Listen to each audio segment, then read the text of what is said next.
Good morning. My name is Aisha Chugtai, and I am the chair of the Budget Committee. I'm going to call to order our adjourned meeting for Tuesday, September 18, 2025. Before we begin the meeting, I want to offer a friendly reminder to all members, staff, and the public that these meetings are broadcast live to enable greater public participation. These broadcasts include real-time captioning as a further method to increase the accessibility of our proceedings to the community. Therefore, all speakers need to be mindful of the rate of their speech so that our captioners can fully capture and transcribe all comments for the broadcast. We ask all speakers to moderate the speed and clarity of their comments. Today, we have 3 presentations related to the Mayor's recommended 2026 budget from the 311 Service Center, the Neighborhood and Community Relations Department, as well as the Communications Department. We will begin with the 311 Service Center presentation, and for that, I will invite Director Nzimbi to join us and begin that presentation. Welcome, Director.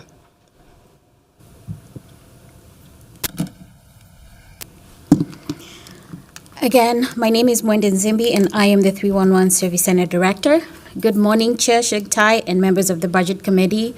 Today, I'm here to present the 2026 Mayor's recommended budget for the 311 Service Center Department. The 311 Service Center is part of the Office of Public Service under the Communications and Engagement lane, led by Deputy City Operations Officer Laura Mellum.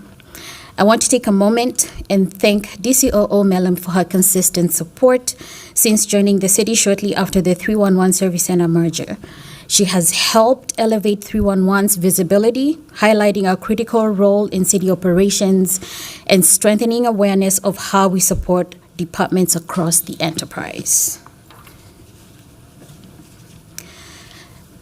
The 311 Service Center has 45 employees, 43 funded through our budget, and 2 temporary FTEs at the Lake Street Safety Center funded by Public Safety Aid. 2 additional positions approved in the 2025 budget remain unfilled until the South Minneapolis Community Safety Center opens. Operations are led by the Deputy Director, who oversees the 311 Call Center, Service Center, and Lake Street Safety Center. The support services team, currently led by a manager with 3 analysts, focuses on training, technology, quality assurance, data, and constituent services. In 2026, this structure will shift to a lead analyst reporting directly to the director. This change strengthens role clarity, supports collaborative, data-driven decisions, and saves $14,260 annually without reducing jobs or service levels. Our vision is to be the trusted go-to resource for every Minneapolis resident, connecting people to city services equitably, efficiently, and reliably. Our mission is to be the city's main point of contact for non-emergency services and information. By phone, in person, or online, we provide clear answers and solutions while making government accessible, removing barriers so residents don't have to navigate the city alone. These are the core priorities that guide 311 and the Service Center. They clarify our role, align us with citywide initiatives, and ensure we serve residents with focus and consistency.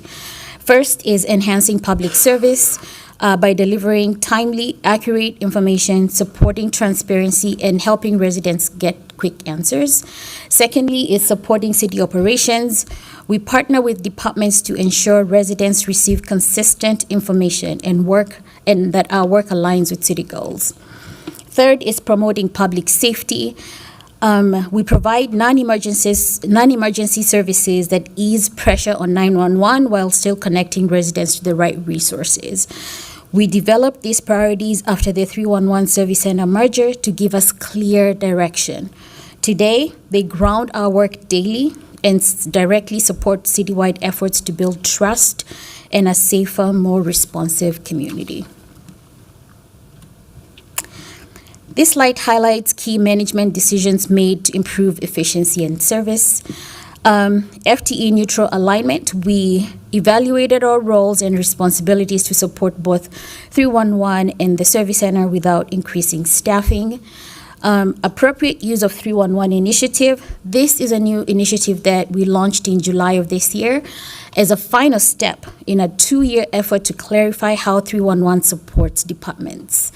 With the Performance Management and Innovation Department, PMI, as a consultant, we're creating clear pathways and best practices so 311 serves as a bridge, not a wall, to city services. And third is more IVR investments that we have made to expand language options. We have improved translation notifications and added tools to screen disruptive calls, improving efficiency and service.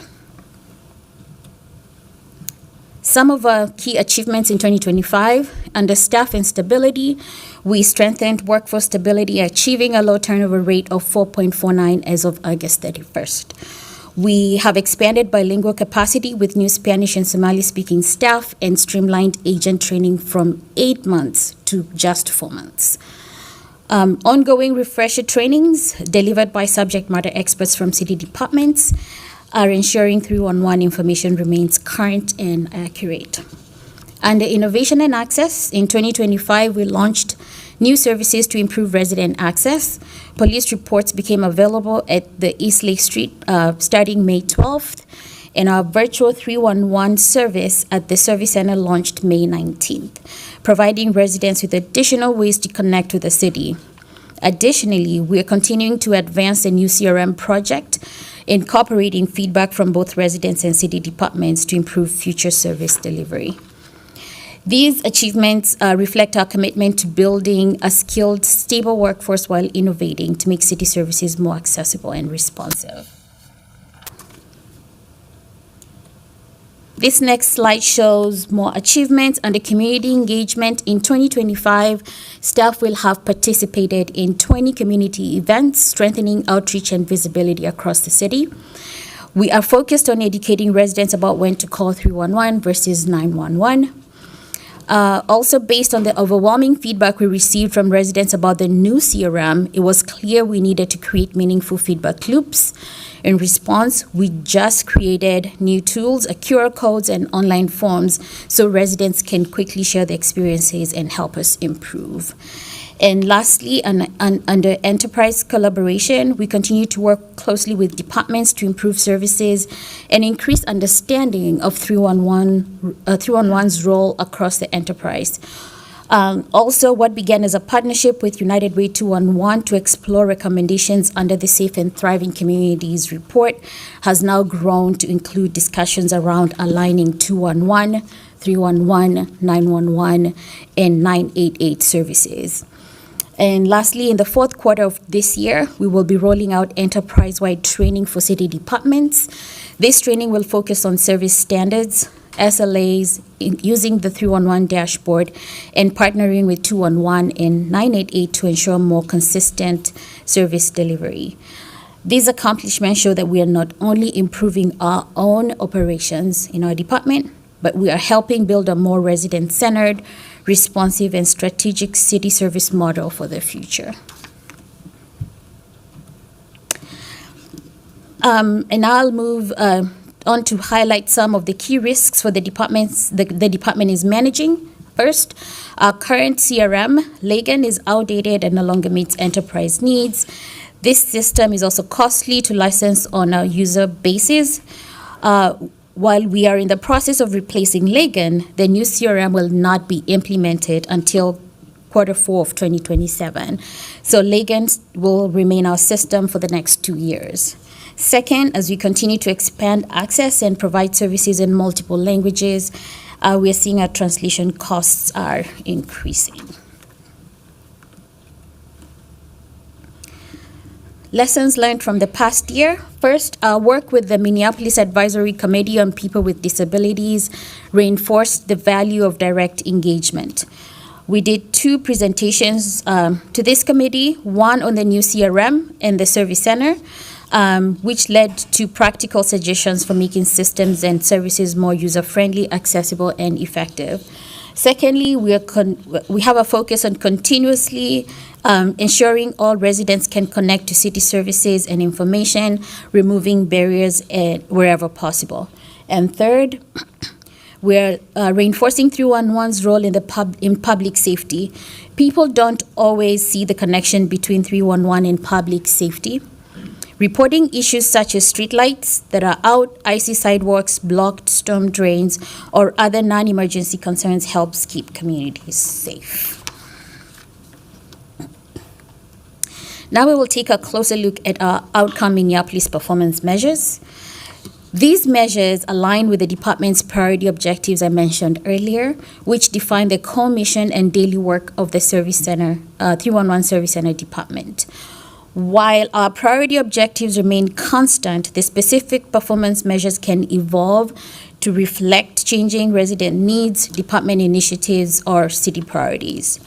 For priority number 1 on enhancing public service, we're tracking 3 measures. First is the interaction service quality.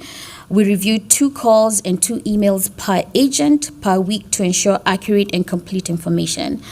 This helps residents get the right help faster and improves overall customer service.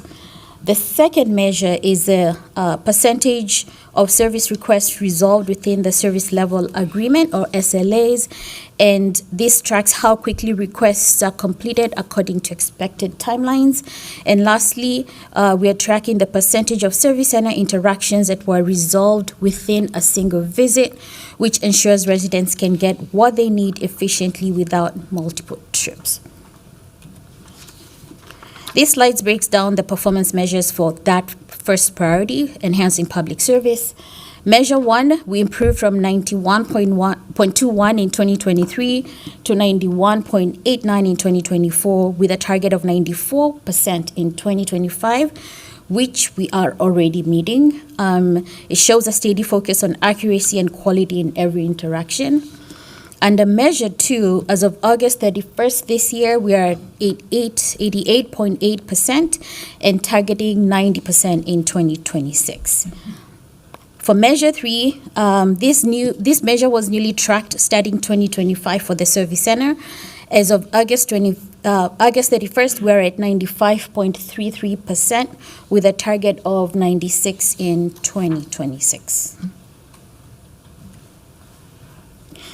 Under our second priority of supporting city operations, we are tracking 2 key performance measures. First, the percentage of service requests reassigned.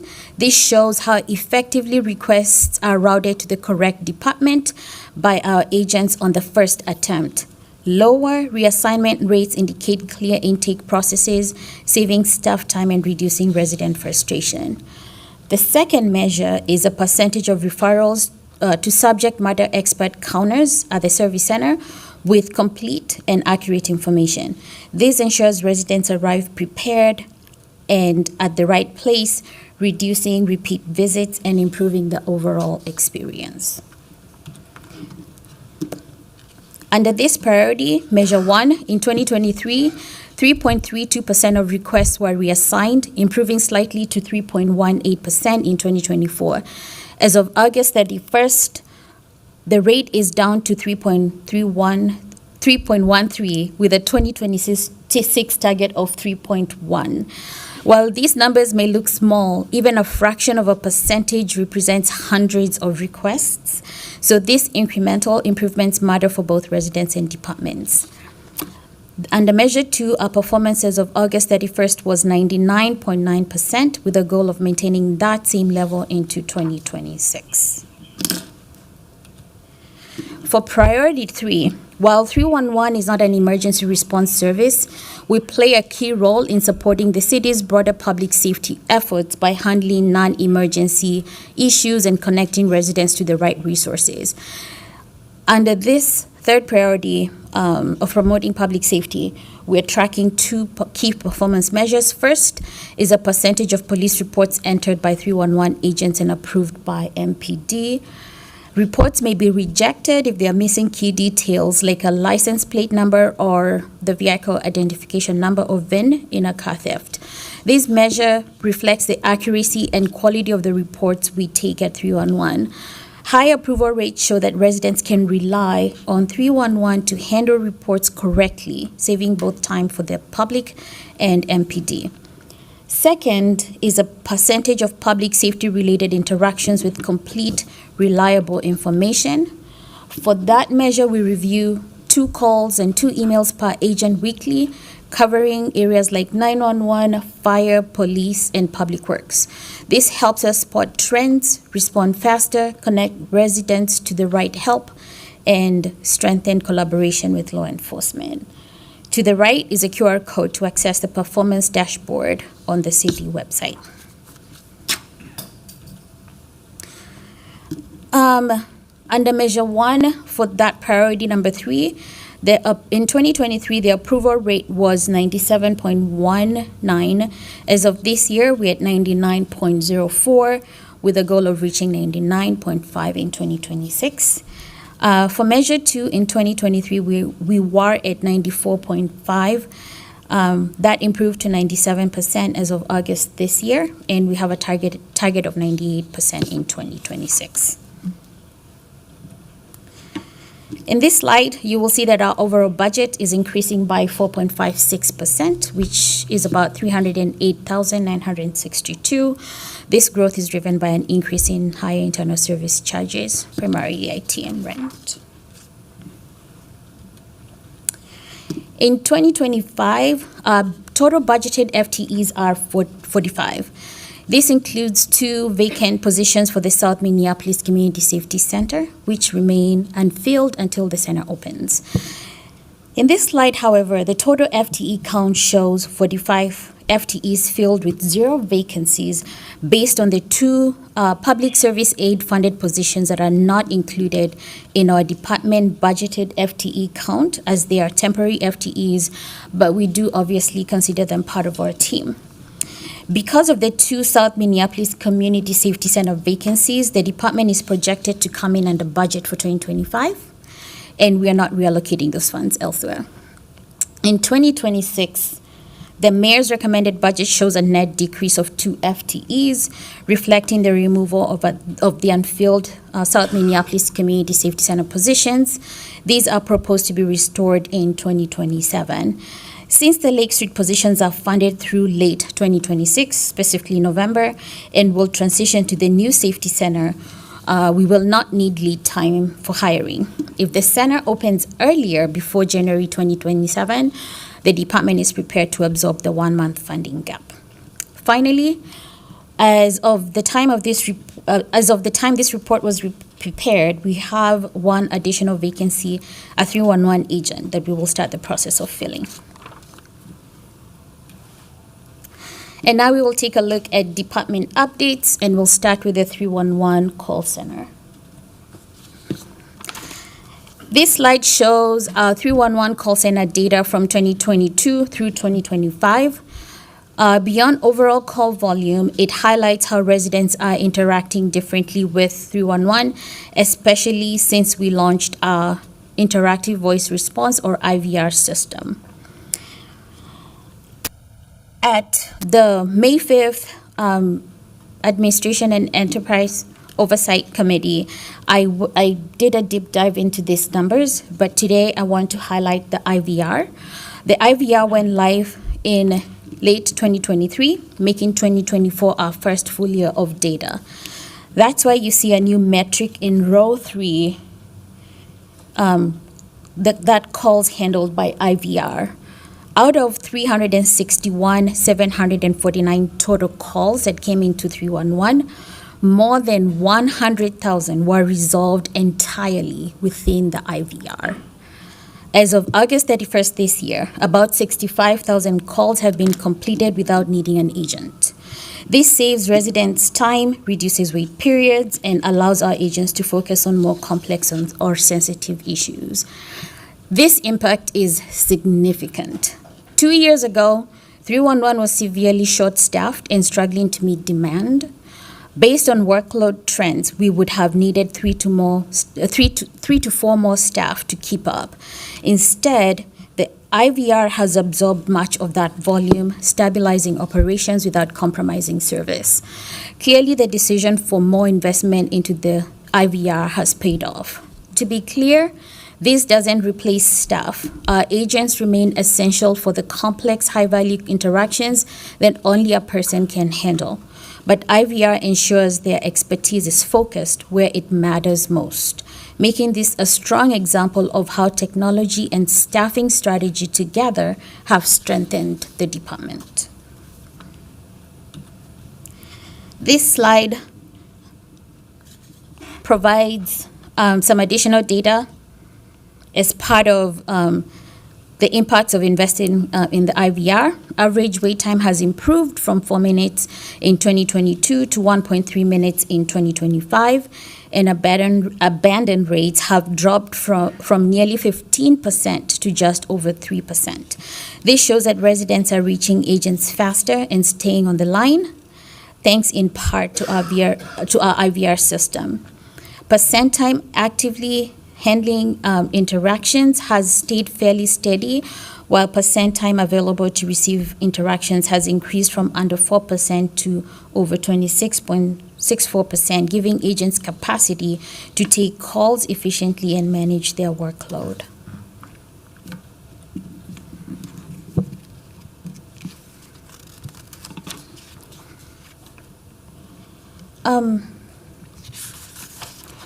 This slide shows the service center's in-person data from 2021 through 2025, including both visits and transactions.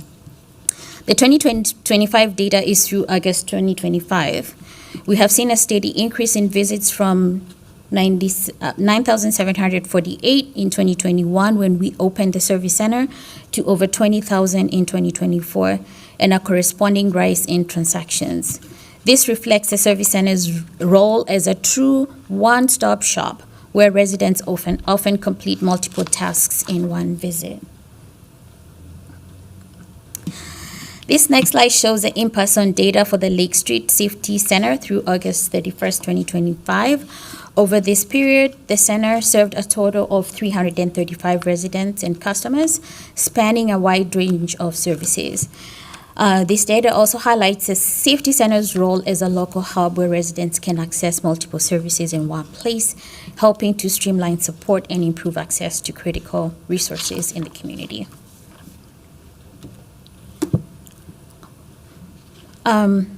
This slide shows the year-over-year data on police reports and police records. Residents can file non-emergency police reports online or by calling 311.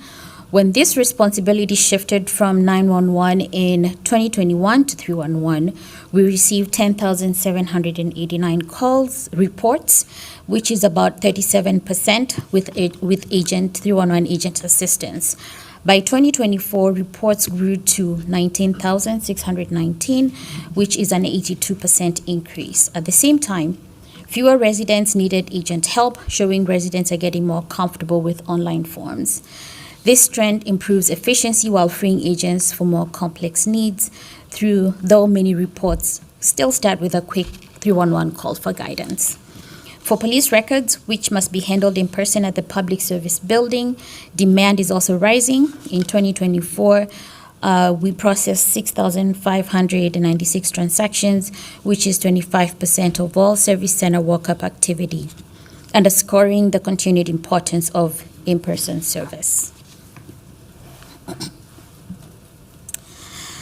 This next slide outlines the proposed reductions in the 2026 Mayor's recommended budget. First is a budgeted position adjustment, which is a one-time reduction of the 197,302 for the 2 South Minneapolis Community Safety Center positions, delayed until January 2027.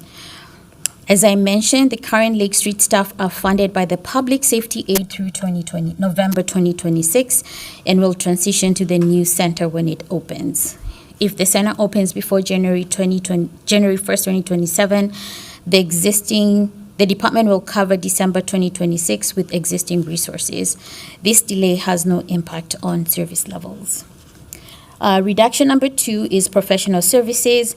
This is a one-time reduction of about 21,000, which will scale back some outreach and staff training activities. Core services will remain unaffected. Reduction number 3 is budgeted position reclassification.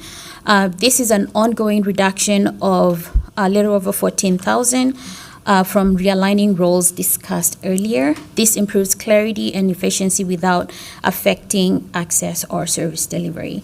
And lastly, reduction number 4 is the Legan contract transfer to IT department, which is an ongoing reduction of 80,000, shifting CRM contract funding to IT, where most of the Legan budget resides. There is no impact to performance or service levels.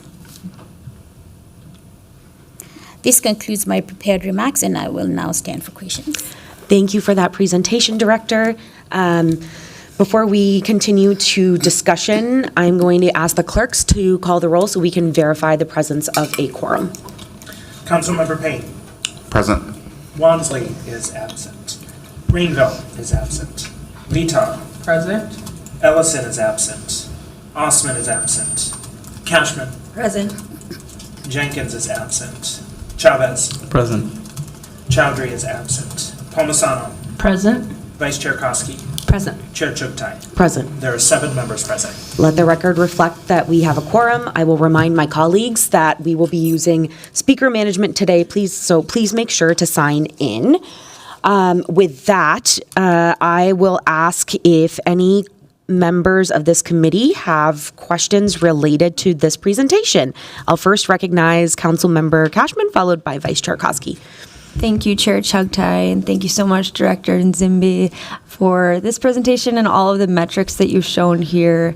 311 is so important to showing our residents that the city is responsive and that we're able to resolve their issues on a daily basis. And so I really thank you and your department for your leadership on this and all the great progress that you've made this year. I wanted to follow up on a couple of the metrics, but before that, I wanted to ask if there's anything that you wish we were tracking that we're not, or something that you'd like to track in the future and you have to set up a mechanism to be able to track it.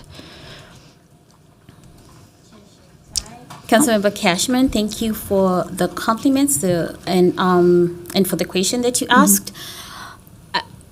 We have been building the plane and flying it for the most part for the last 2 years. So we've been tracking a lot of things at the same time. For the time being, we feel like we're tracking what we need to be tracking to where we have brought stability to the department, and we're looking forward to the new CRM because we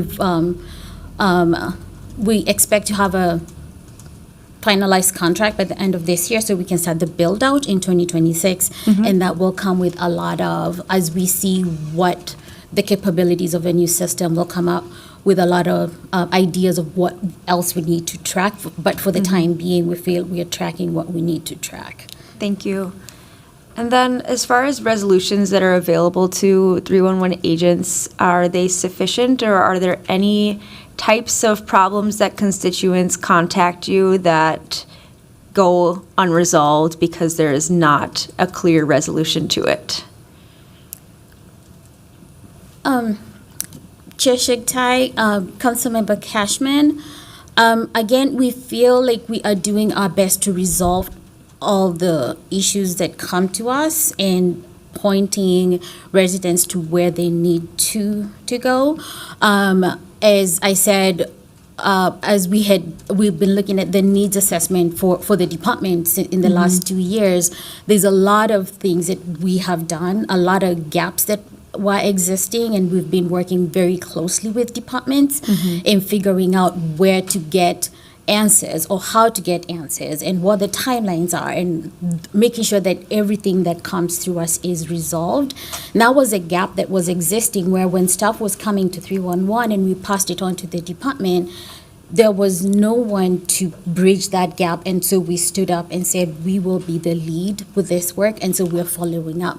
So our goal really has been when a request comes into 311, we are following it through all the way back until it gets back to the resident as much as we're able to with the system that we have and the process we have in place. Okay, thanks. On page 9, under risks, you mentioned increased translation costs. Is there an investment in translation technology, maybe similar to the interactive voice response or IVR technology that you mentioned, that could mitigate those costs? Chair Shiktai, Councilmember Cashman, that's a good question. We don't have a system yet. We are leveraging the IVR as much as possible. We just hired, as I mentioned, two bilingual Spanish and Somali staff, and those are the two main ones that the cost that we're increasing. So they just started early this year, so we'll be tracking to see what impact that has. But for the most part, we don't have a system that helps us with that. Okay. And I will mention too that we leverage the master contract, the NCR master contract. It has the translation services, and that's what we use for translation. Perfect. Page 20 has the call center data and shows that the average wait time dropped from 4 minutes in 2024 to just 1.3 minutes in 2025. So I wanted to compliment you on that. I think that's a huge accomplishment. Are there any industry benchmarks for these numbers that you are able to compare to?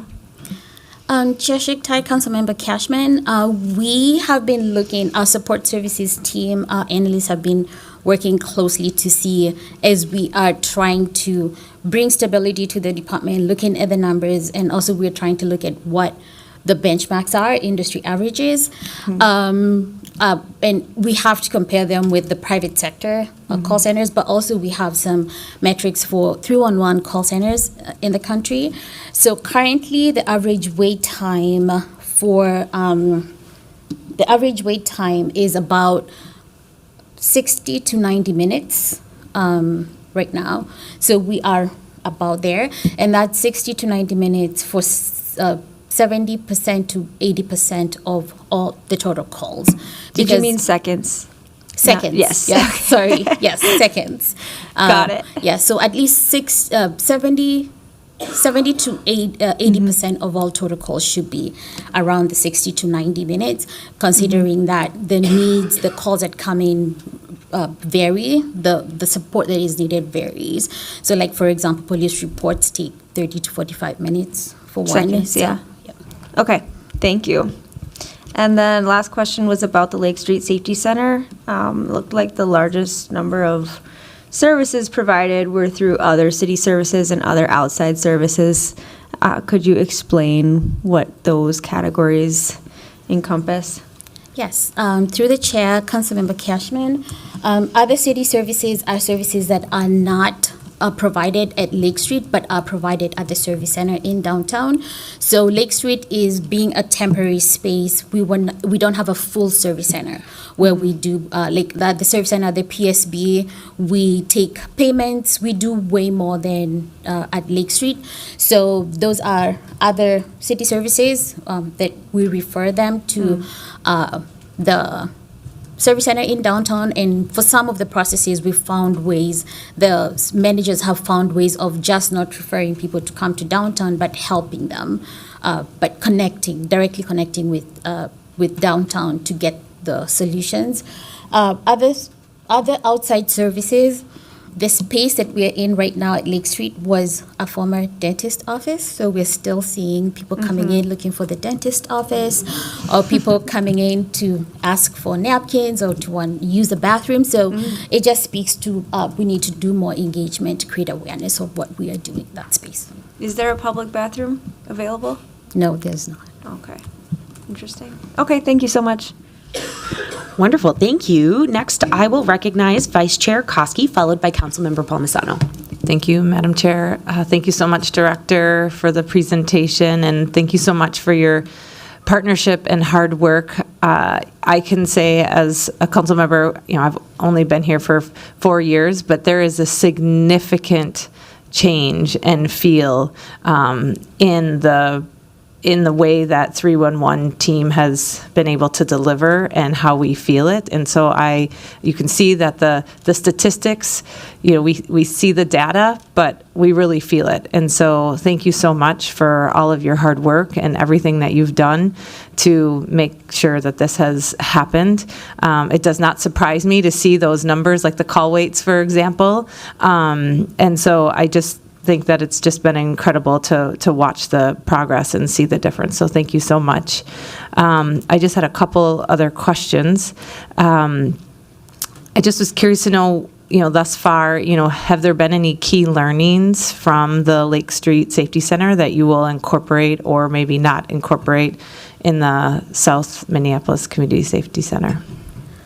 Through the chair, Councilmember Koski, thank you for your kind words. Yes, we are learning a lot, even just by looking at the data. And one of the things that we know for sure is that we need a full service center in the new space. Looking at the other city services that are being asked for in this space that we offer at the service center in downtown. So that's one of the things that we are considering, and we already considered it, but then also how do we improve the services so that we can provide more. But also, the other thing that we are noticing, lessons learned from this space is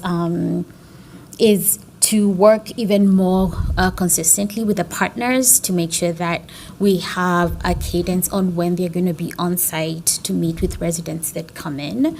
And then also the outreach too, so we can know, people can know exactly what we are doing in this space, to know that it's not just a partial service center, that it's a full service center. So they can know what we're doing there, so we don't have that category of other outside services that are not part of what we're doing.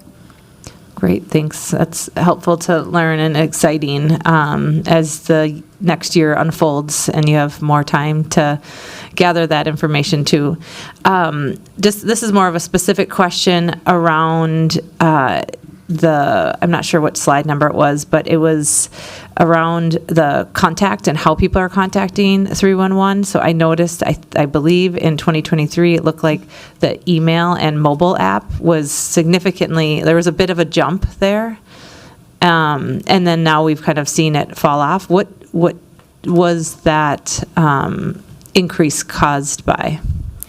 Through the chair, Councilmember Koski, in 2023, yes, the emails and some of the other channels were high than in 2024. And in 2023, we were in the thick of things. We were trying to figure out what our processes are. Those are already a lot of frustration out in the public with the service delivery or delays because we were either short-staffed, we had a high turnover rate. And so we were seeing people just repeat calls or they've called us and then they're emailing us or they're submitting through different channels because of that, again, frustration of the delayed response. So as we started working with departments, clarifying definitions around the SLAs, around processes. We also did a lot of looked a lot of the business processes and took a lot of what 311 was directly supporting residents and put it online because we realized that our knowledge base had a lot of information, but the information was not online for departments. So we started doing that, shifting stuff online, untangling our process, and that's why we are starting to see a downward trend in emails in the different channels. So I would say it's because of streamlining and efficiency is a lead factor in that. Okay. And I don't see on here, or at least not that I understand, like duplications. Do you track that too and have those then decreased over the course of the years as well then? Chair Shektai, Councilmember Koski, yes, we've been tracking those and now we are intentionally making sure that we are eliminating any duplications. We've included that in our process moving forward, that we are looking for those. Gotcha. Those are all the questions I have. But again, just thank you so much. This is really just very exciting to see the progress, and it's fun to see, how your leadership has shifted and changed the department over time here. So thank you. Thank you. And next, I will recognize Councilmember Palmisano. Thank you, Madam Chair. Thank you, Director Nzimbi. Couple quick comments and questions. First is, I think it was just last cycle that we approved a position for Deputy Director, and I'm curious about your timeline for hiring that position. Chair Shektai, Councilmember Palmisano, yes, we did approve, the Deputy Director position was approved the last cycle. It is not a new position. We reclassified the existing operations manager position into the deputy director position. So we already have, that transition is already happening right now with HR. Okay, so it's already filled. Yes, we already had an operations manager. Great. Something I hear over and over again is misunderstanding of when to call 911 and when to call 311. So I appreciate your increased outreach on that topic. We want people to feel comfortable and confident when they call the city, and you're helping us do that. Another piece is your Outcome Minneapolis results are really impressive, and I'm curious, how are you learning from those cases and situations to that maybe didn't quite meet your goals to get better?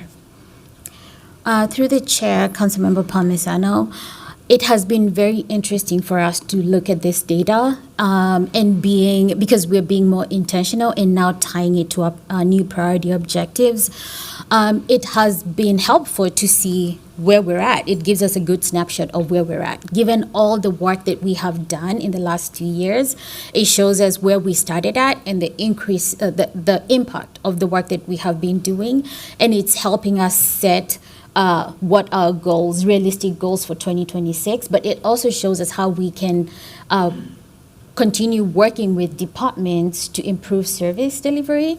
And the metrics are helping us with a case when we come to departments to say, this is what we have seen. These are the numbers. So we need to work together in these different areas.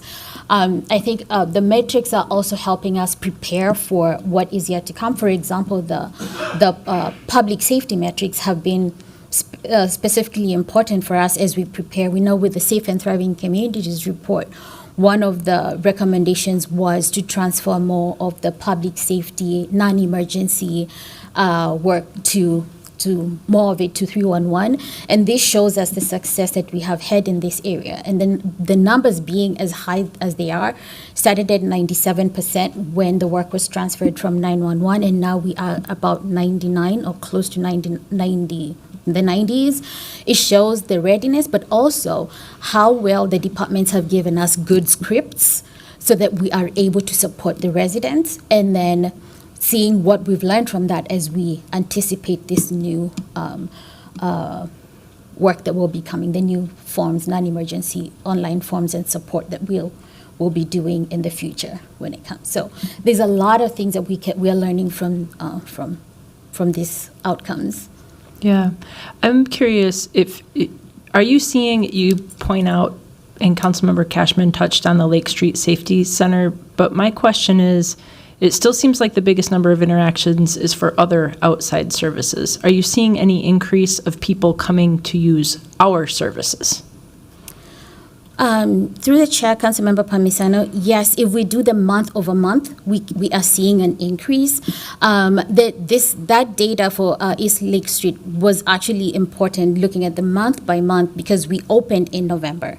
And in November, our hours were, we had 2 days in the week, I think Tuesdays and Thursdays, where we were opening at 9 and closing at 7, or 11 and closing at 7, because of the numbers and seeing that most people were still coming for outside services, other outside services. We're not getting a lot of people coming in for the services that we're providing there. About a month ago, we shifted the times, so now we're open 9 to 5 every day, Monday through Thursday, just because we can see the times that people are coming in, what they're coming in for. And so now we've started tracking this data to see, what the new impact is going to be with the new hours. So the numbers are really helping a lot. And I know that these are like general numbers about it, but we also like break it down to each hour, like so we know like most people coming in through between 8 and 9, or between 5 and 7 p.m. So they've been helpful, but we have seen an increase in people coming in for the services that we are providing. And you provide in-person services there? Through the chair, Councilmember Palmisano, yes, we provide in-person services, but also for people who are coming in for services that we do not provide there, we're able to call downtown. A good example is people coming in for Navigation center was something. yes, you said. or permits, because we don't have the services there. We don't have necessarily have. We're not able to remote in departments in that Right. space like we do. We just call or print out the forms and email them to downtown, and then the downtown does a follow up with them. I see. Last question, could you help me understand a little bit more about the IVR system, the interactive voice response? Because I must admit, if it's an AI phone system, I typically hang up on them wherever I call. So then would that be an abandon rate? Would you think I had my call completed? How does that work, and do people like it? Because in other situations, it is really frustrating. Through the chair, Councilmember Palmisano. So the IVR system is when you call 311, the first thing you hear is you've reached through Minneapolis 311. For English, press. So we go through the translation piece. You're right where you are in the IVR at that point. And then it goes to the question about, let us know what you're calling for. And then you either let us know or you press the number, and then it advances you to the agent. The piece that has been super helpful with the IVR is as you're waiting, we have these cues, voice prompts that tell you if you're calling police reports, you don't have to stay on the line. We give you the website. We tell you what you need to do to fill it out. If you're calling for, it's been very helpful, like during emergent situation. If we're having a snowstorm, it tells you what the parking rules are for day one, for day two, depending on the day that you call. So we have all these prompts preloaded, and we found that a lot of people are waiting to talk to an agent for those prompts. So they just listen to them and then they hang up because they have been given the information that they need. If they're calling for permits, they're told where they can find more information about permits on the website. So some decide, well, that's what we're calling for, we'll go and get that information there. So that is the broad concept of the IVR and how we are currently leveraging it. And we know that that's the question they were calling about. You know that it's not just me that got frustrated on a long hold time and hung up. Yes, we know that is a question because they're all recorded, and we can go back and see what were people calling for, what did they. I see. So that it's also been very helpful for us now because we're able to get data on why people called. Before, without the IVR, we only had data for service requests because those we are logging in and we know what people have called for. Now with the IVR, just by them giving us the prompt, we're able to go and say, we got all these calls on these days for a report on a homeless encampment or on solid waste recycling or trash collection. So we know at any one time what our leading calls were for the week, and that's how we know if we have a lot of construction calls, we know we need maybe more information on wayfinding because people are calling about roads that are being closed and stuff like that. So we usually go back and look at that data on a weekly basis to see what the calls were all about and how they align. Thank you. This is real helpful. Thank you. Wonderful. And then next I'll recognize Vice Chair Koski. Thank you, Madam Chair. Just another note of positivity here around the outreach and helping residents know more about calling 311 versus calling 911. I just want to thank you so much. You've partnered with my team in Ward 11, and just so other council members, if you haven't had a chance to do this, and hopefully this is adding more work to your plate, but the 911 team and 311 team came to a Ward 11 meeting and did an interactive, kind of game, and we had over 50 residents there learning about the differences between calling 911 and 311, and it was really incredible that what you put together and really helpful and informative. even myself as a council member who should have known most of the things, there was a lot of learning as well. So just really appreciate that. And I know that your team is also coming to the upcoming South Minneapolis Seniors Fair and doing a workshop breakout session for that. And we have probably over 100 seniors that will be coming to that event. So again, just slowly and surely, you know, like Councilmember Palmisano said, that is one of the things and kind of frustrations we get from residents is that I don't know who to call when, and so the work that you are doing has also been so helpful. So thank you so much for partnering on all of that. Wonderful. And just I want to close out your presentation with just a brief question.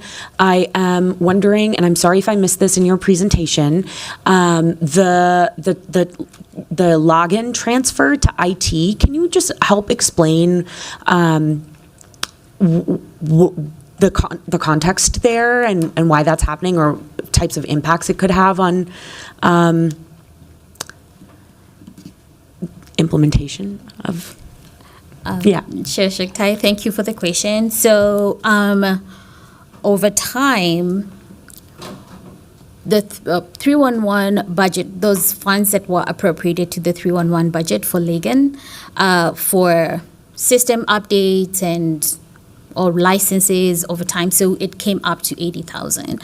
However, the majority of the Ligon budget is in IT, so it became very complicated when I came on board to manage how much of it is within IT and some of it is within 311. And so when IT would be paying the invoices, they would charge the 311 budget because that 80,000 was there. So what happened with this reduction? We're taking out that 80,000. And moving it back to IT, so that it can all of it be in one place. So that is reducing. Basically, IT is taking on that stuff, those few licenses and those funds that were appropriated to us. So we're reducing that money from our budget. So it has no impact. Great. Because it now goes into the IT allocation. Yeah, that makes a lot of sense. It sounds like just an efficiency that you were able to identify just to make day-to-day work a little bit easier. Thank you so much. And then I believe that Vice Chair Koski has one more question. Thank you, Madam Chair. Director, my apologies. Another question. I was just curious to know about your partnership with other departments. So I'm just going to use this as an example, but let's say you see a trend in your data of increased graffiti. What does that look like, and how do you utilize that data across departments to help one another, and what have you been doing to, I guess, maybe foresee future trends, and how does that look? Through the chair, Councilmember Koski, that's a very good question, and it speaks to the work that we have been doing in partnering with departments. First of all, helping them understand what the role of 311 is, but also talking about the trends, so in what we are seeing, because we have a front view to stuff that is coming into the city for the departments. So what we have been doing as part of increasing our collaborations, we have tiered meetings with departments. I meet with my colleagues, the department directors in the departments regularly to update on what we are seeing.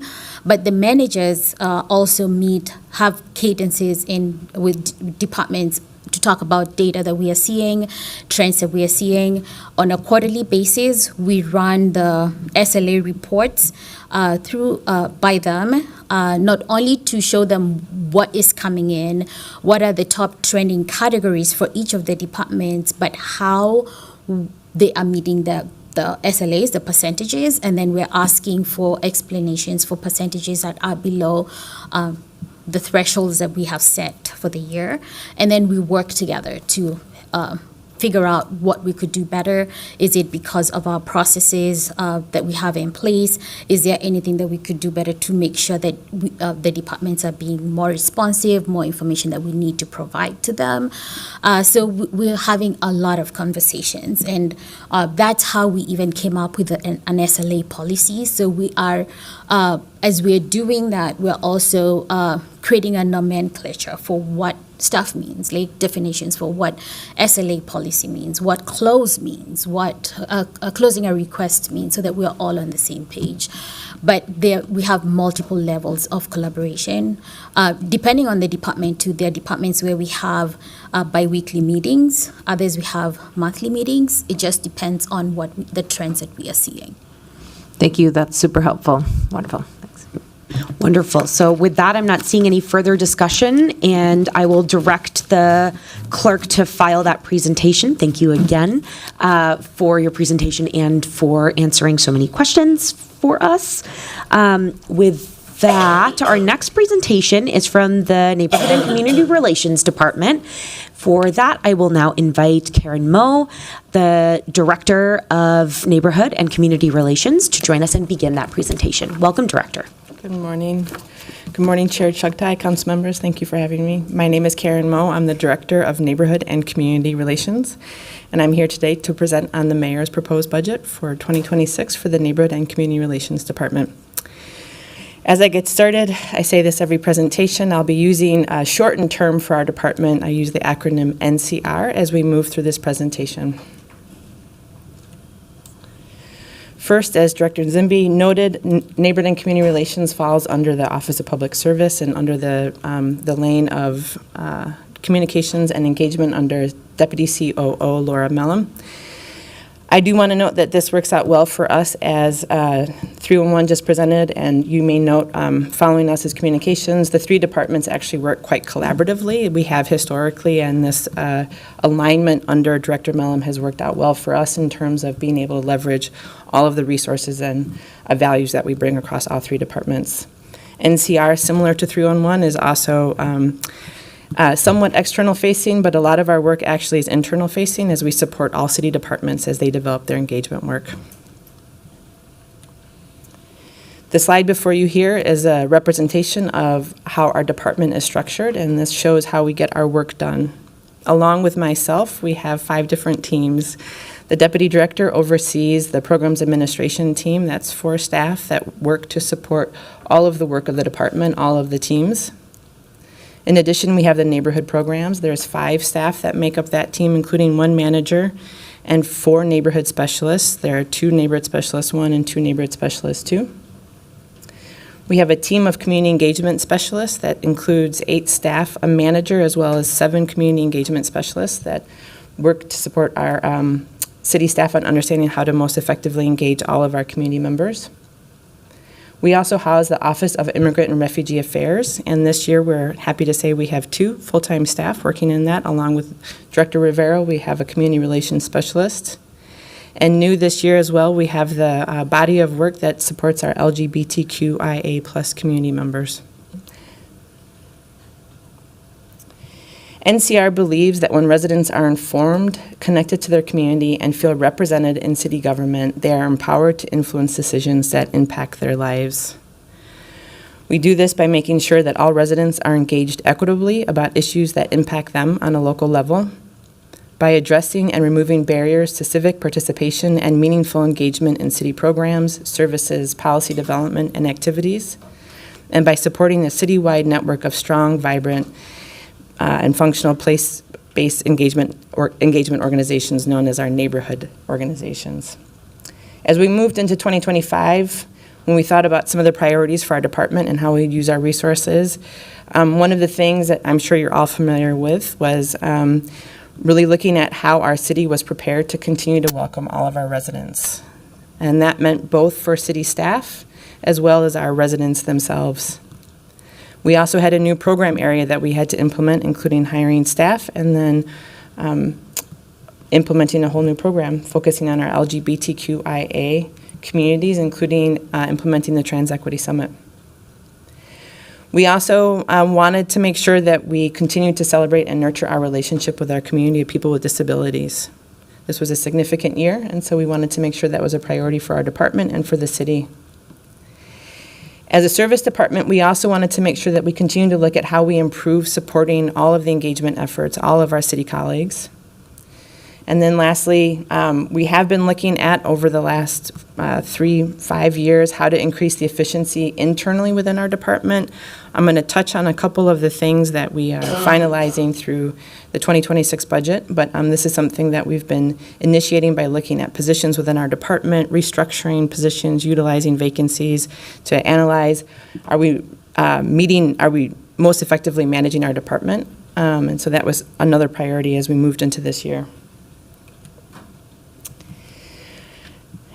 I want to highlight a few of the achievements just this year, and I'm going to note that I actually have a couple more I'm going to add just because we have some more things we want to celebrate. But first and foremost, the Community Connections. This year we had the highest attendance at the Community Connections Conference with over 1,300 people attending. We also implemented the 10th Trans Equity Summit. This was a great achievement for us, I would say. We had over 350 people that attended the Trans Equity Summit, and I think more importantly, we had 12 community partners that came to the table to help organize and implement, including the summit, including Our Space, Rare Productions, Formation Healing Arts, Security, Outfront, Tigers, Family Tree Clinic, Twin Cities Quorum, and I have to put my glasses on, and the Aliveness Project. This was really a fabulous event if you were able to attend. If not, I hope you heard from some of your residents that it really was a meaningful event. It was a day filled with a lot of love and celebration. We also had new staff that joined our department, and we're hoping by the end of this year that we'll be somewhat fully staffed, but we're always excited to welcome new people into the city of Minneapolis and into our department, and we've had some fabulous hires this year, and we're going to have a couple more coming in front of us. The NCR staff presented at the Neighborhoods USA Conference. They presented on their body of work with the Neighborhoods 2020, specifically the Partnership Engagement Fund, and it's always exciting when we see our staff presenting at national conferences, sharing the best practices from the city of Minneapolis. I'm also going to add on just a couple more that have come up. So first, I mentioned that this was a big year for our community of people with disabilities. This was the 35th anniversary of the signing of the American with Disabilities Act. That's a significant piece of civil rights legislation, and we were excited to partner with community and host an event honoring that. As well, we had their support from council and the mayor and resolutions and proclamations, really honoring the work of our community members and what they're doing to make our city accessible for everyone. Next year, we'll be coming back to you to probably present some updates that we've been working on in terms of working with our partners in communications and IT, the city attorney's office, making sure that the city meets all of the federal requirements with the web content accessibility guidelines that are going to be put into effect next year. We've been leading some of the work on our internal work group on that to make sure that all of our web content is accessible for all of our residents. I'm also standing here with you with my beautiful button. Our Office of Immigrant Refugee Affairs, along with the rest of the NCR department, has launched the Welcoming Week this past. We're actually in the middle of it right now. That includes our All Are Welcome Here and Know Your Rights campaign. You can get buttons and lawn signs, but more importantly, you can make sure that all of our residents and our staff know what their rights are as residents in our city and how to make sure that we continue to welcome all people here. And then lastly, I want to acknowledge that in the last couple weeks, in response to multiple incidences that have impacted our community members, NCR has been supporting of all of the city's efforts in responding to those. And specifically, I want to name that we have staff from our neighborhoods team that have leveraged the relationship with our neighborhood organizations to step in and help support some of the assistance centers that have been set up, including volunteers as well as additional resources. So really want to acknowledge that those relationships have been very beneficial for all of us. Every year we look at what are the risks for our department, and not just for our department, but also as we support all city engagement efforts. And I have to acknowledge that the increase in violence that our trans, queer, and immigrant residents experience, whether it's physical or verbal violence, has increased in recent years, and we continue to experience that and hear that from our community members. We also know that not all of our residents experience safety at the same level. Specifically, our communities of color have higher rates of lack of safety that they experience. And the reason why this matters is, I'm sure all of you know that as our city goes out and does engagement, it either impedes our residents' interest in engaging with us, or at times it becomes a priority in the conversation, even though we may be wanting to discuss some of the other activities the city is hosting. These are things that we just track and make sure that our colleagues across the city understand that these are dynamics that we need to understand as we move to engage all of our residents. Additionally, 2025 was a transition year for NCR. I mentioned earlier that we welcomed new staff, but we also welcomed new programs into our department, and we welcomed, we made a move into a new office. We are now just below City Council and City Hall, and we're very excited for this shift. Yep, we are. We're very excited. We'll be running into you in the hallways. But as you know, when you're managing a department and managing staff, things like adding new people in, adding new programs in, and making moves can have an impact. And these are exciting challenges for us, but they do pose risks that the leadership team continues to manage. We also are tracking federal enforcement and policies that are targeting the rights of our immigrant, trans, queer, and people with disabilities. Some of these are probably much more known, but we are also tracking some of the lesser known issues that are coming up at the federal level that may impede or undermine the lack of stability for some of our community members, and that's just something for us to track as a city in terms of how it impacts our residents. Lastly, this is something that we've mentioned in the past, and it's not just NCR. I think the auditor's office has also brought in that as we move into taking advantage of opportunities of online or digital engagement, there are risks involved in that. One of the risks we've identified in the past is we still are lacking the consistency in terms of the tools that we're using across the enterprise. And at times that inconsistency then can result in kind of inconsistent ways that residents engage with us, or a lack of consistency across database sets. But in addition to that, there's also just security risks. I think that's what the auditor's office has brought forth, is as we want to move to utilize these tools and engage more of our residents, there's also threats that some of the data that we're receiving may not be as reliable as we want it to be. I'm going to kind of quickly move through the outcomes that we have here, and what I want to acknowledge to all of you is that with new programs, and 2025 was not just the first year that we've had new programs. Over the last couple of years, we've welcomed new staff, new positions, and new programs, and with that, we have some catching up to do to make sure that all of our metrics are up to date.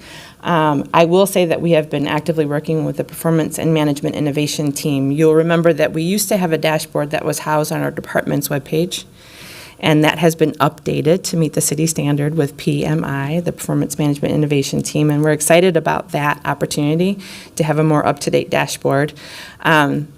But we have a little bit more work to do in terms of really updating some of our metrics or adding in some new metrics for some of the new program areas.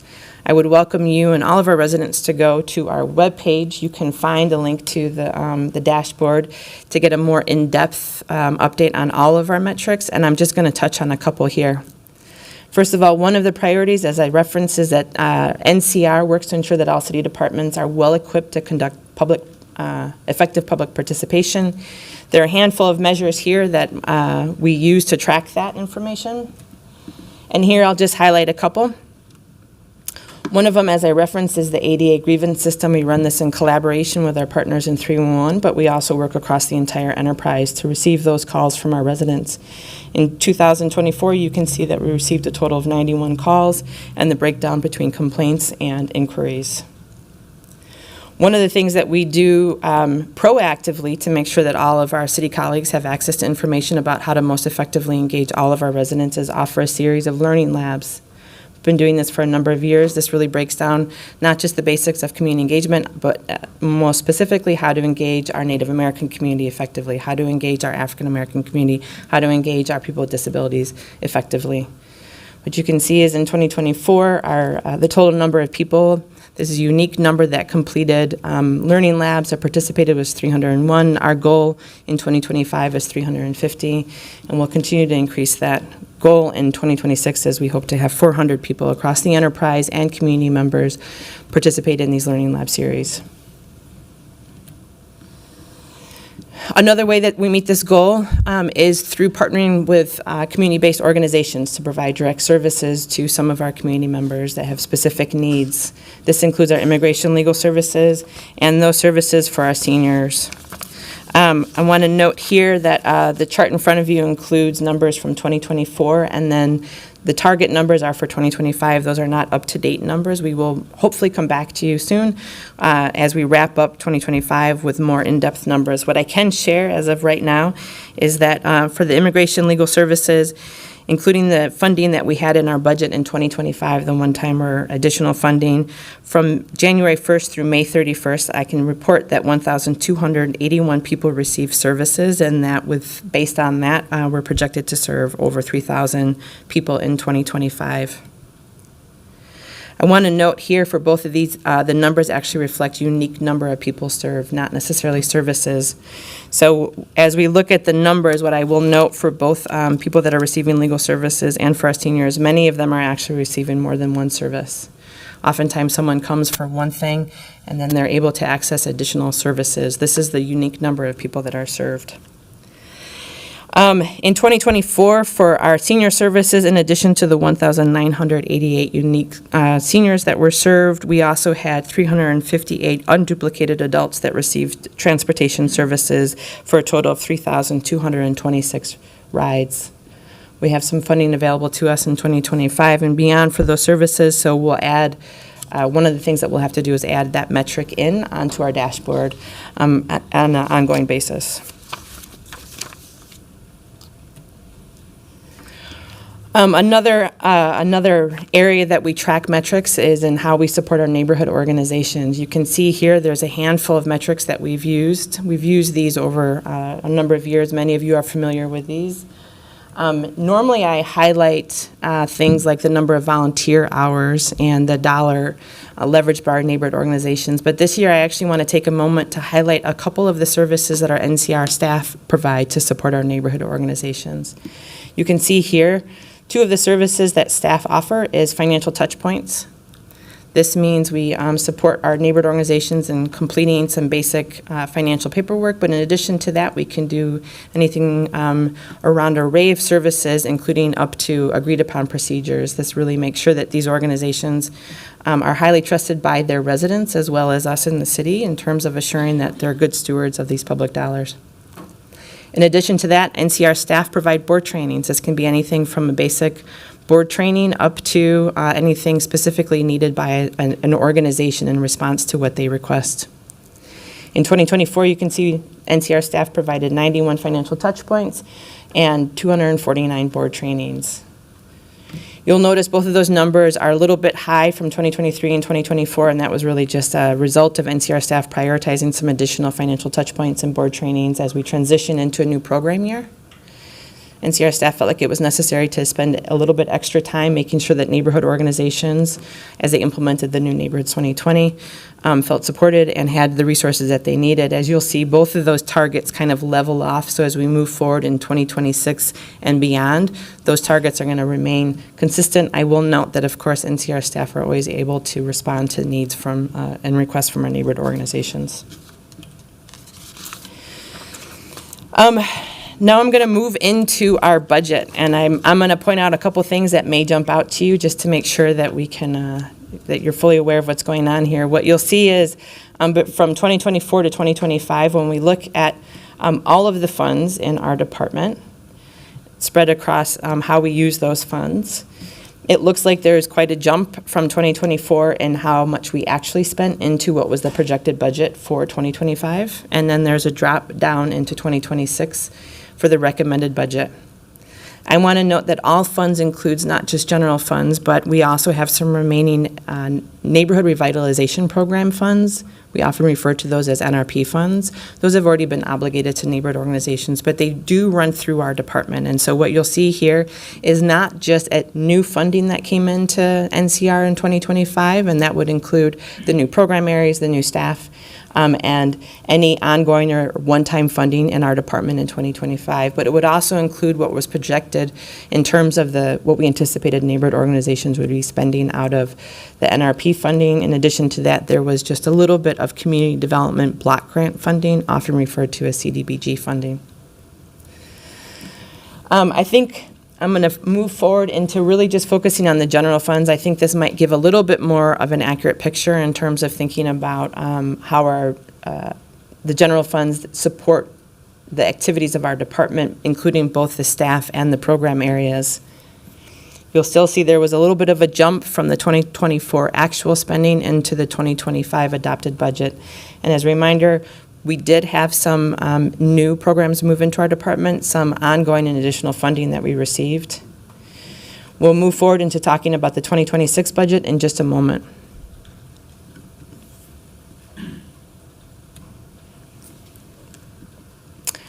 This chart here again shows all of the funds and how they're spread across the different program areas in our department.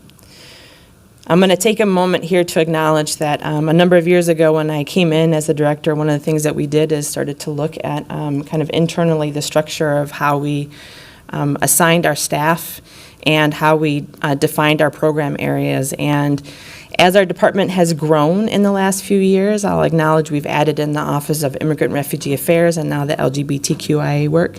In addition to that, we've had some new staff assigned to our department, or some new positions that we've been able to take advantage of, including a language access coordinator and the community specialist for people with disabilities. These are all good things, but it also posed a little bit of a challenge for us in terms of how we were dividing up our work between the different program areas that already existed.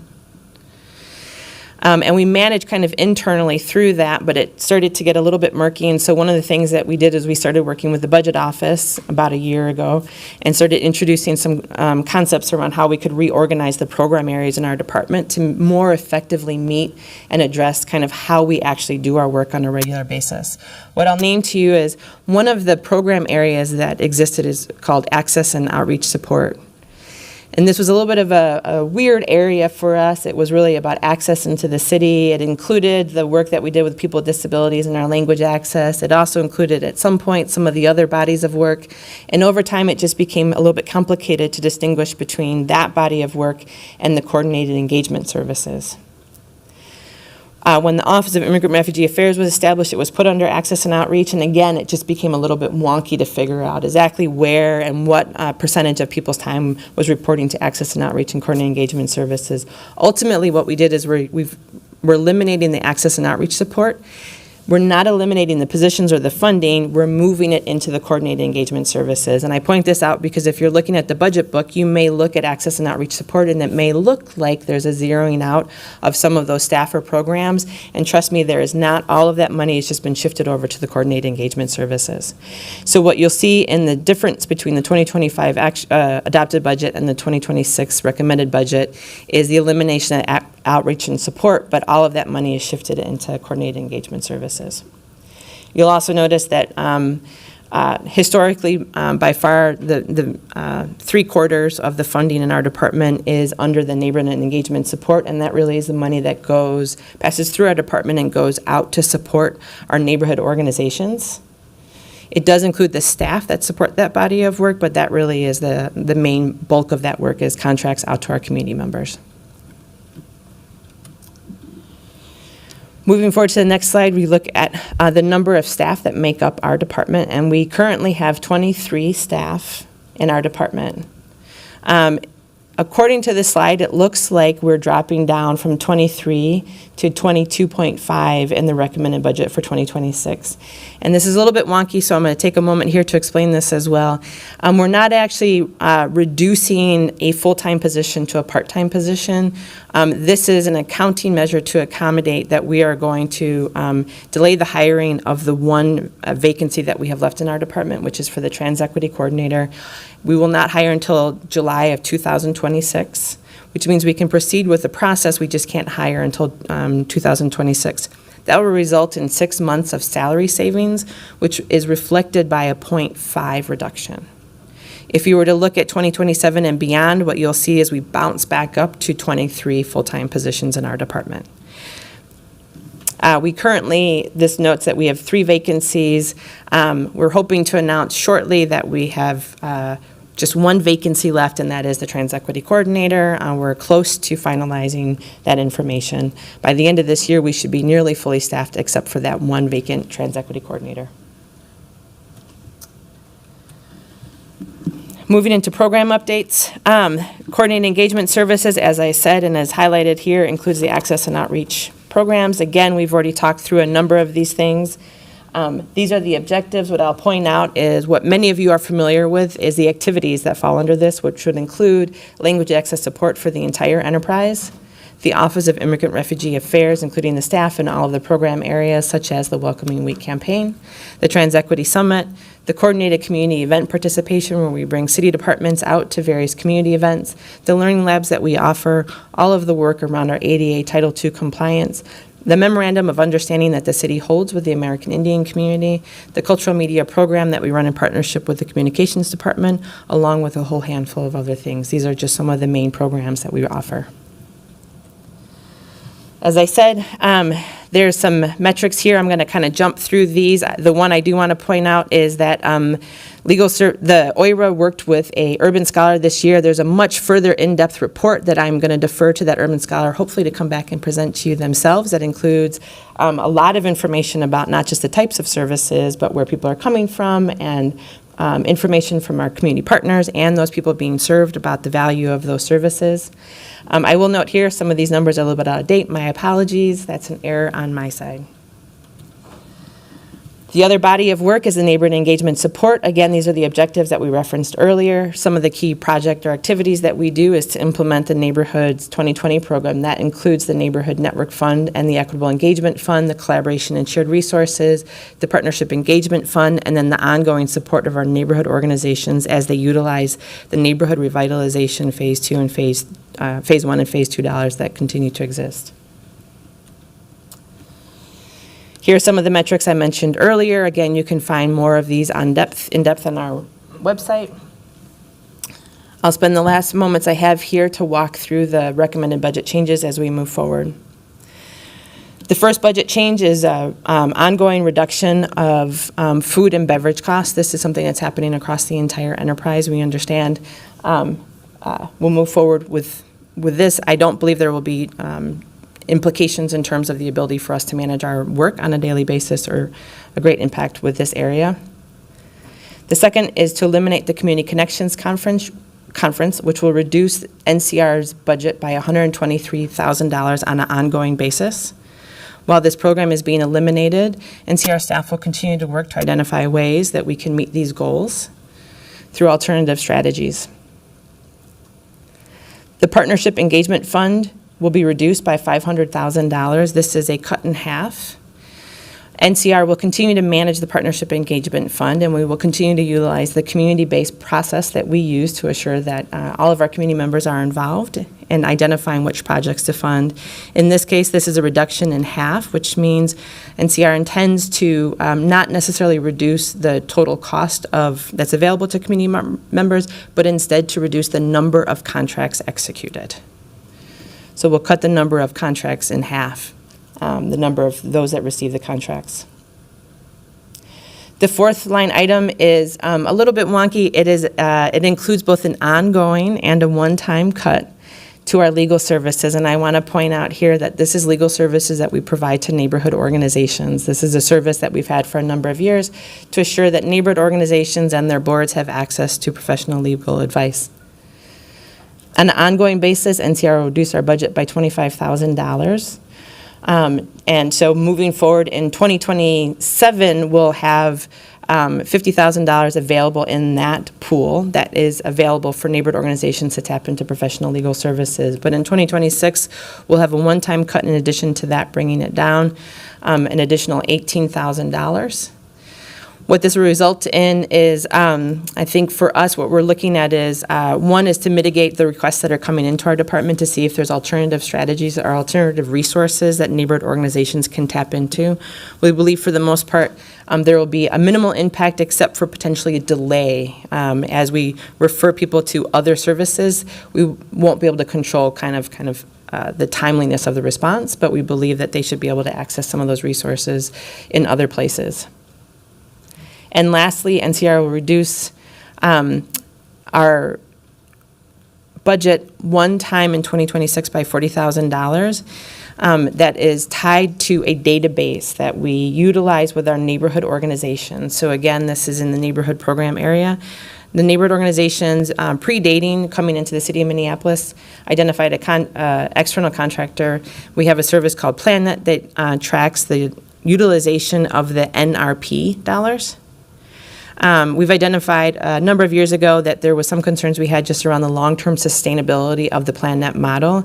In addition to that, there's some security risks with it. So we've been working with IT over the last couple of years to identify alternatives for moving forward. This one-time cut, I think, is going to prioritize the need for us and IT to work to identify alternative moving forward. And so we'll really treat 2026 as a transition year as we move forward. And again, this funding will be available back to us to utilize in 2027 and beyond. With that, I wrap up our presentation of the mayor's proposed budget, and I say thank you, and I stand for questions. Thank you for that presentation. Colleagues, are there any questions or comments related to Director Mo's presentation? I will recognize Councilmember Chavez, followed by Councilmember Vita. Thank you, Chair Chugtai, and thank you, Director Mo, for the presentation. Can you please speak to the impact of the mayor's recommendation to cut the Community Connections Conference and what that means to our community? I would love to understand. I know when I go to the Community Connections Conference, I see my constituents show up from all walks of life, and it's an opportunity for them to give input on city policy, for them to show up and give the city their thoughts and their opinions on specific issues. And I'm not sure how we're going to be able to replicate that if we're not able to hear from constituents, particularly in that manner. So I'd like to hear that. Chair Chugtai, Councilmember Chavez, thank you for the question. I think, as I said before, NCR staff will continue to look at the goals, and I think you just referenced some of the, one of the main goals for us, which is how are we connecting our community members with all of our city services and make sure we're providing opportunities for all of our community members to have their voices heard. Without the Community Connections Conference, NCR staff will, we have not yet, but we will actively work to make sure that we identify some creative strategies to continue meeting those goals. It may not be in a one-day event, and we'll just have to find out some other strategies. Thank you. I'll just know from my colleagues, I don't think that cutting the Community Connection Conference is something that will actually improve the lives of our residents when we know that this conference is an important part of the city in general, where our residents literally show up and in droves, thousands of people, I believe, at times, come and give input to the city on policy, on engagement efforts, and I hope that as we talk about the budget in the coming weeks, this is something that we can actually fund, because I don't think it's good to be cutting this from the budget, especially when I believe that we can find the dollars for this. So I just wanted to at least name that publicly, and I'm glad to hear that there are different strategies possibly in place to fill in that gap, which I think is important, and this event should still be happening. So thank you. Mm-hmm. Thank you. I'll next recognize Councilmember Vita. Thank you, Chair, and thank you, Director Mo. I just had a quick question about, you were talking about a cut in legal services for neighborhood groups. I know Northside usually asks for those services a lot. And so just wondering, have you ever went over budget for those services and needed more money? Or is the number that you're leaning towards more closer to, like the service level being met? Chair Tuktai, Councilmember Vita, thank you for the question. We appreciate it. We know it's a valuable service for our neighborhood organizations. I think we've managed the contract in a way within the constraints of the budget. So I don't believe necessarily that we would need additional funding in that area. I think we can manage through the reduction in that. And as I said, what we will do is continue to work with our neighborhood organizations to identify alternatives so that those services continue to be met. Yes, so I've been working with legal aid in my office a lot, and they have way more services than I knew they even had available, and they do wonderful presentations. I work with a woman there named Patty. If you want me to connect you to her, I'll be happy to.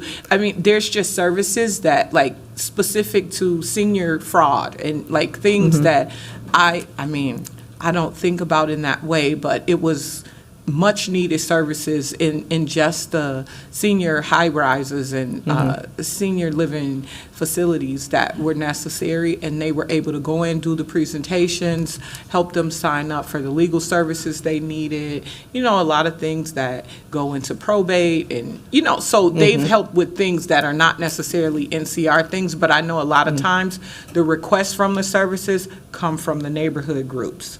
They usually say to a resident, call the council person and ask if you can help, and then we have to connect them to legal aid. But maybe the best way to do that is to have this service as a part of the work you do in NCR, and then they can connect through the neighborhood groups in that way. But it was highly sought out. We had a lot of requests for legal services from residents.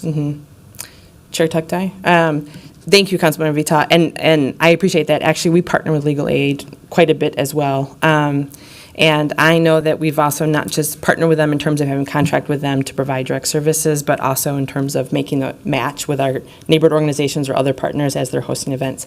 I will point out in this case, I think one of the unique natures of this legal service contract actually is it's for the neighborhood organization itself and their boards. And part of the need to do that really is the historical complexity of the neighborhood revitalization program and the unique relationship we have with these neighborhood organizations that historically they've, the type of legal advice that they need really needs to be someone that kind of understands not that they're just a nonprofit organization, but this unique nature of them managing these funds.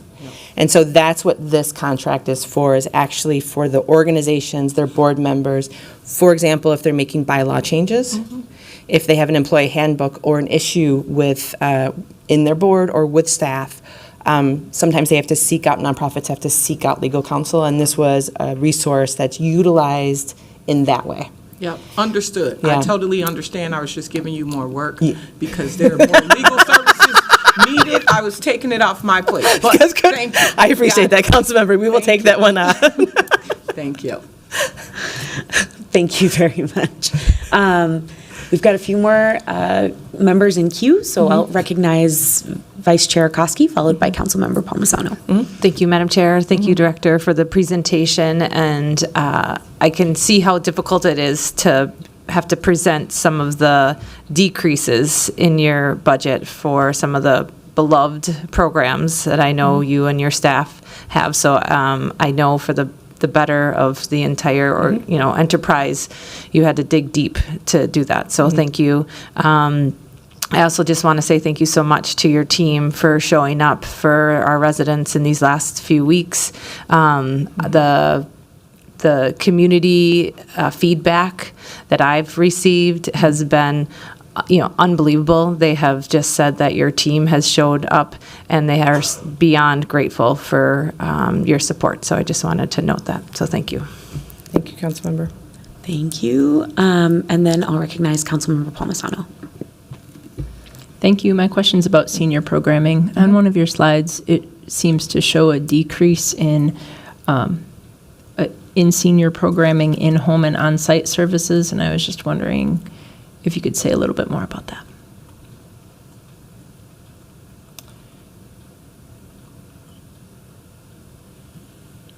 I think Councilmember, it's slide 8. Yep.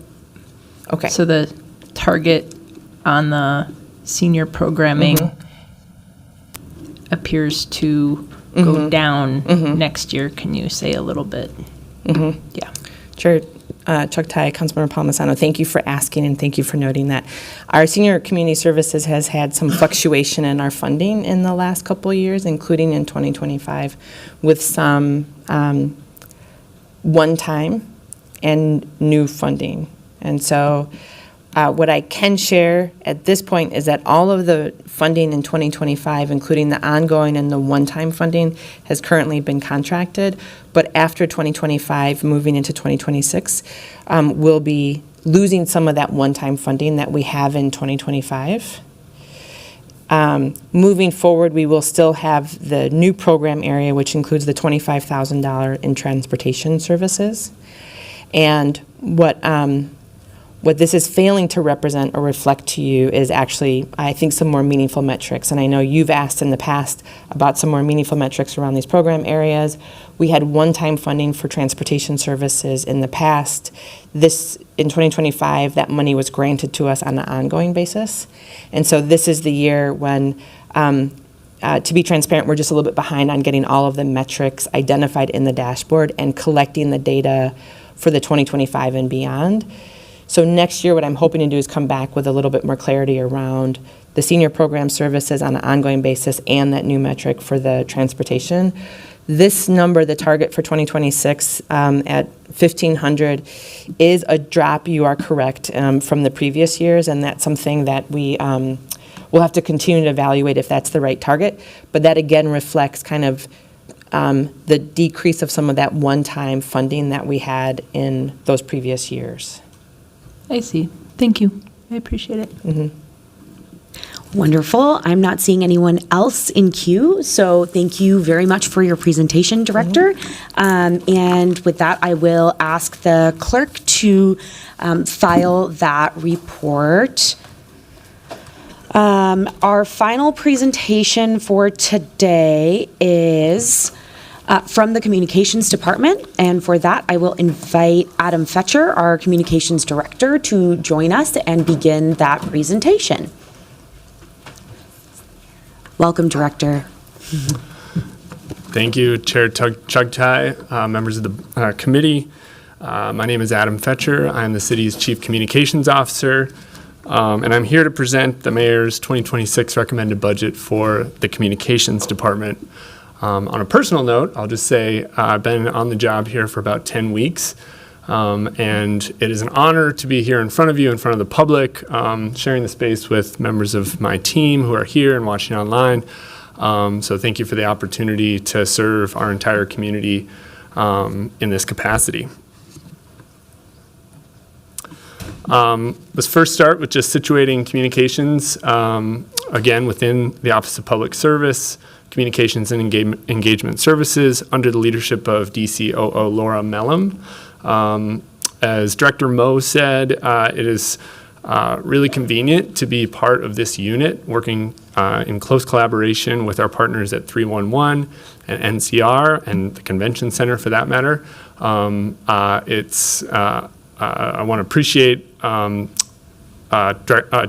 Mellum's leadership. She's been an incredibly patient teacher as I've come in to this role, showing me the ropes. She also served as an interim leader of the communications team over a pretty significant period where there was no leader for communications. And so she knows the team, she knows our opportunities, she knows our challenges inside and out. And she's just been an incredible ally as I've come in and worked to further the big picture effort of where we're headed as a team. And also work to address some of the very specific challenges that our community has faced just over the past several weeks. So thanks to DCOO Mellum. So I want to start just by setting a little bit of context for what you'll see today in terms of the budget recommendation, which is a look at where we're going as a department, because we are definitely in an evolution phase at the moment, full of change and I think really exciting opportunity.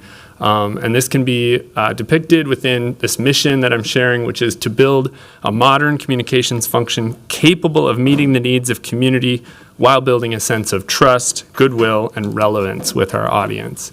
So that's kind of what we've bitten off as a mission for how we want to evolve, grow the communications department and the service that we provide to our community. Now, it's been clear since way before I got here that change is needed in terms of how the city is seizing the opportunity of communicating, broadly with members of the public, key stakeholders, and the media.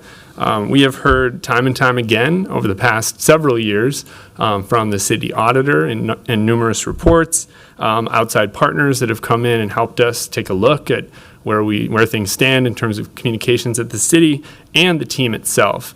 That as of late, the city's communications have been siloed in terms of work happening often in duplicative nature or with information not being shared department by department, messages being disjointed, with no cohesive, clear message that's emanating as one voice from the city, and very little, if any, opportunity for growth for many members of the team. I would draw your attention to a couple of these kind of sound bites from reports that have come through over the past few years, specifically the fact that there has been more money spent outside the communications department on communications activities than we've spent within the communications department.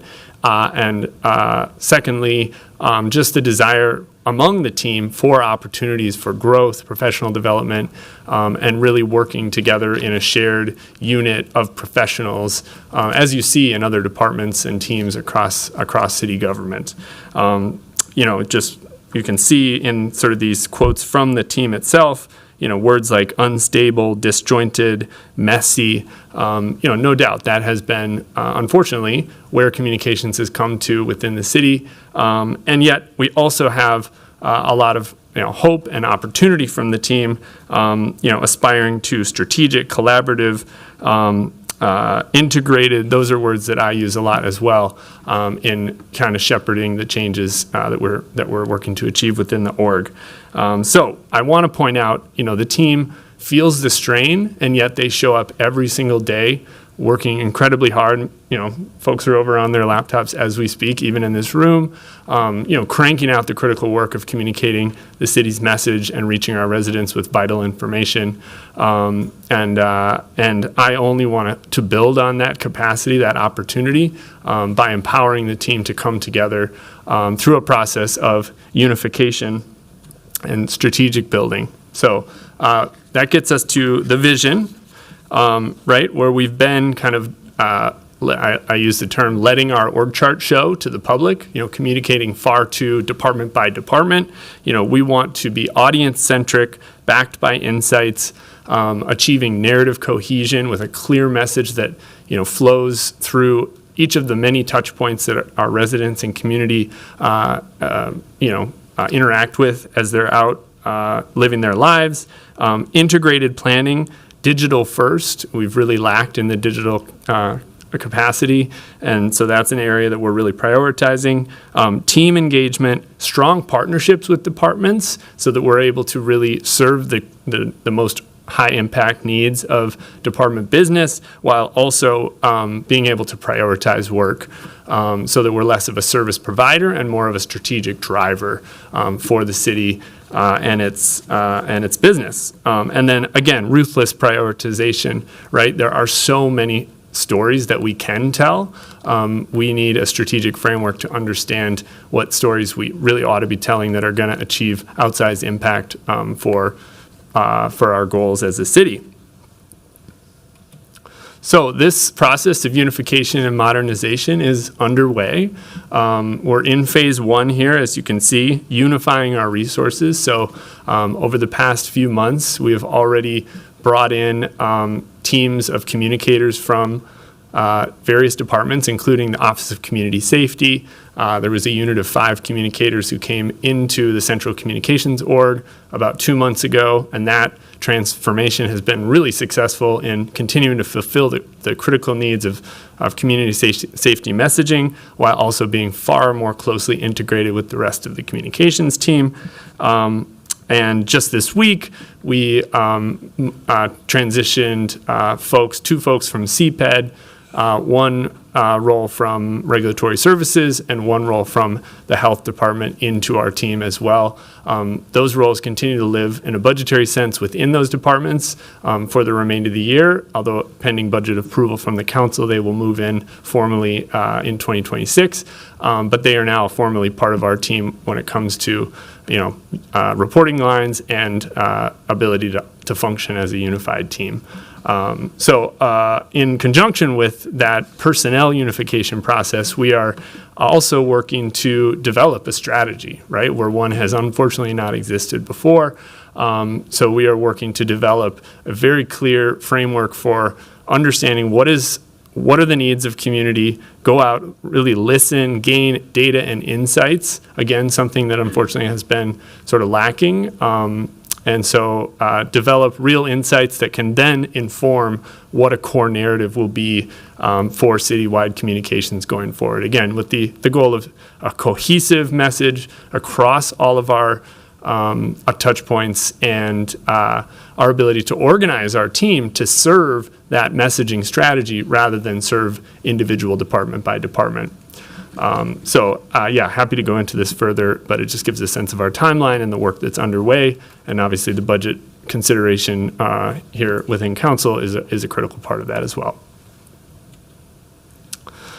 Our org chart, you'll see there's many direct reports to myself at the moment. That is a reflection of the integration effort and the unification effort that is underway. And this is where we would be if the mayor's budget recommendation is approved by council. However, I want to point out that in early 2026, with a strategic vision in hand, we anticipate making some further transformations to the organizational model to then serve that strategy. So this is where we are now and where we will be if the funding is formally approved by council, but we do anticipate, further evolutions of the org to better serve, the strategy, and again, to better resource a modern communications function with digital and social communications really at the forefront. Okay, just getting into some sort of core responsibilities of the communications function. This will be no surprise to many of you. What we do, we develop and implement the city's public messaging strategy with the goal of enhancing life for our community, building trust in government, and contributing to the success of city initiatives. We make news, we tell stories, we share content and calls to action. We get critical information into the hands of people when they need it. We make government accessible, and we invite meaningful connections and engagement with our audiences. I want to emphasize that the work of the communications department is really about what we've been calling Big C communications. Obviously, there's communications happening across government, both internally and externally all the time, on a programmatic level, on a policymaking level, on a sort of interpersonal level. But our team is really charged with managing the formal official channels of the city and broadcasting information to the largest audience, sort of mass communications.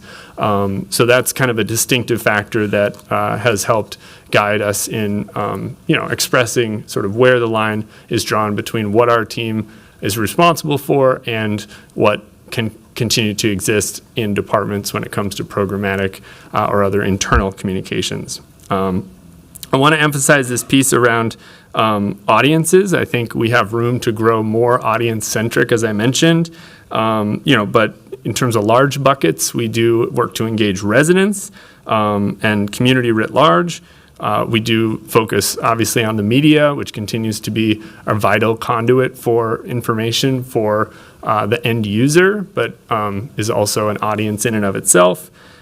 We work to reach partners and stakeholders of various kinds that have, critical partnerships or other business with the city.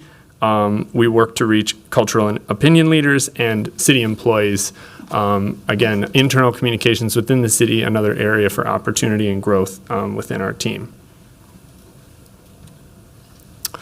I'm going to share just this snapshot, sort of infographic of key metrics, and draw your attention to a couple. I won't go through each and every one, but we do have some really amazing success over the past year, and that's depicted both in metrics and in stories.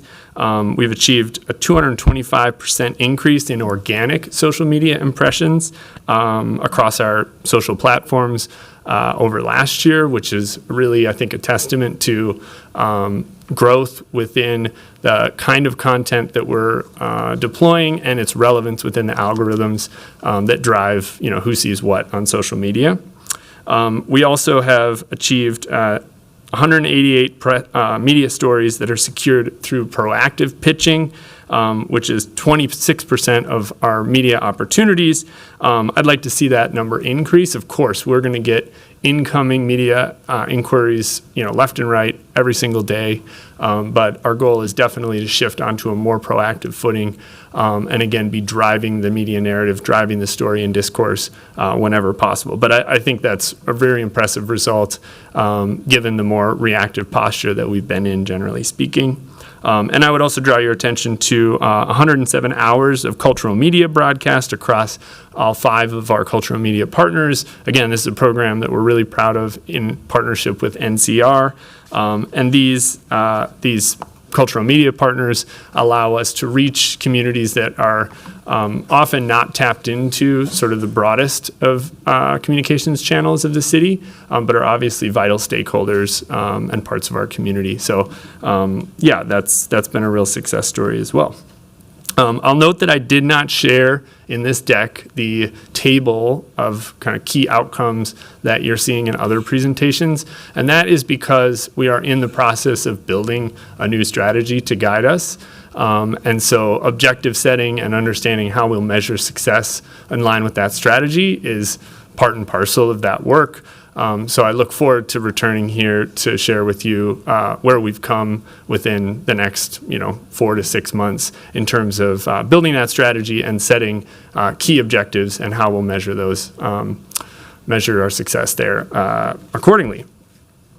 I will share also that, generally speaking, while I think these metrics that we've been tracking do speak to, this relevant information, I want to be looking at metrics that are more about growth of our reach and engagement with community versus just sort of impressions and one-way, omnidirectional communications.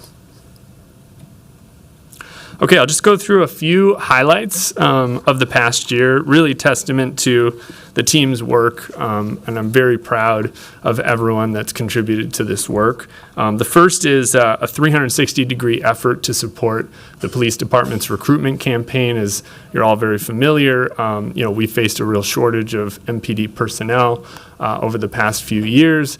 And we drove communications in partnership with MPD and the OCS group, drove a really integrated campaign, leveraging paid media, organic opportunities, print placements, brochures, flyers, showing up at events, email marketing, promoting MPD as a choice employer. And the impact has been really impressive in terms of restoring the ranks at MPD. And recruiting, a new set of talent within the force that is reflective of the direction the department is heading. So really proud. This image here is a full-page media placement within one of the professional sports teams' yearbooks, which we negotiated a very deep discount to secure a good deal on that, and that's reaching thousands, if not, millions of sports fans across the metro area. Next, I just want to highlight communications team culture. So I described the unification effort, which is a lot of change, right? It's not without real challenges, growing pains, the need to come together as a team and add people to to the group and shifting folks from departments within our central communications team isn't easy, but the team has really rallied at the vision and the opportunity that's presented and what it can look like to have a real professionalized, modern communications core for the city.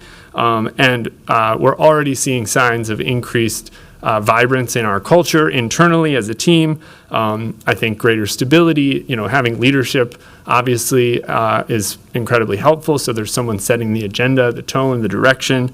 And I'll just, I was really hoping that this image could be a team photo, but I wasn't able to get it in time. So I'll just hold up this team photo to reflect the fact that I'm really proud of this group of professionals that come to work every day and just work tirelessly to communicate in the smartest, most strategic ways possible, and I'm only here to support their work as much as I can.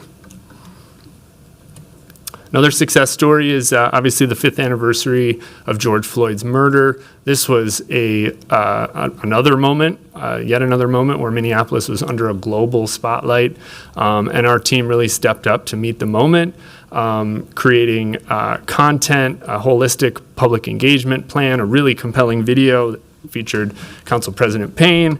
We shaped wall-to-wall media coverage that really offered, I think, a nuanced retrospective of the work that's taken place here in Minneapolis, within government, and also across our community. We had a really innovative program that allowed people to share their stories through a partnership with StoryCorps, which we had nearly 100 people participate in. So, really proud of how the team met the interest in that moment and was proactive in driving our story forward. And then finally, in response to an absolutely horrific tragedy just a few weeks ago at Annunciation Church and School, our team stepped up instantaneously as news of that shooting broke, stood up a joint information center, and began sharing vital public safety information and community support information with the media, with community, with city council, with stakeholders within minutes of that first 911 call. And I'll just say, I've worked at the federal level on a lot of emergency response at the Department of Homeland Security, through other agencies of the BP oil spill. So I know the National Incident Management System quite well, and this team's fluency with that system and ability to execute and really meet the needs of community and the media at a time when the entire world turned its eyes to Minneapolis was just very, very impressive. We managed more than 500 press inquiries over a short few period of days, and we really saw no criticism in the media or otherwise as it relates to the city's public information ability to get out in front of the story, put elected officials and other public safety officials out to share information. Just really, really impressed with the team's ability to do the really hard work and also carry a huge emotional load, as everyone has related to that incident, while staying focused on their jobs. So kudos to the team for all the work there.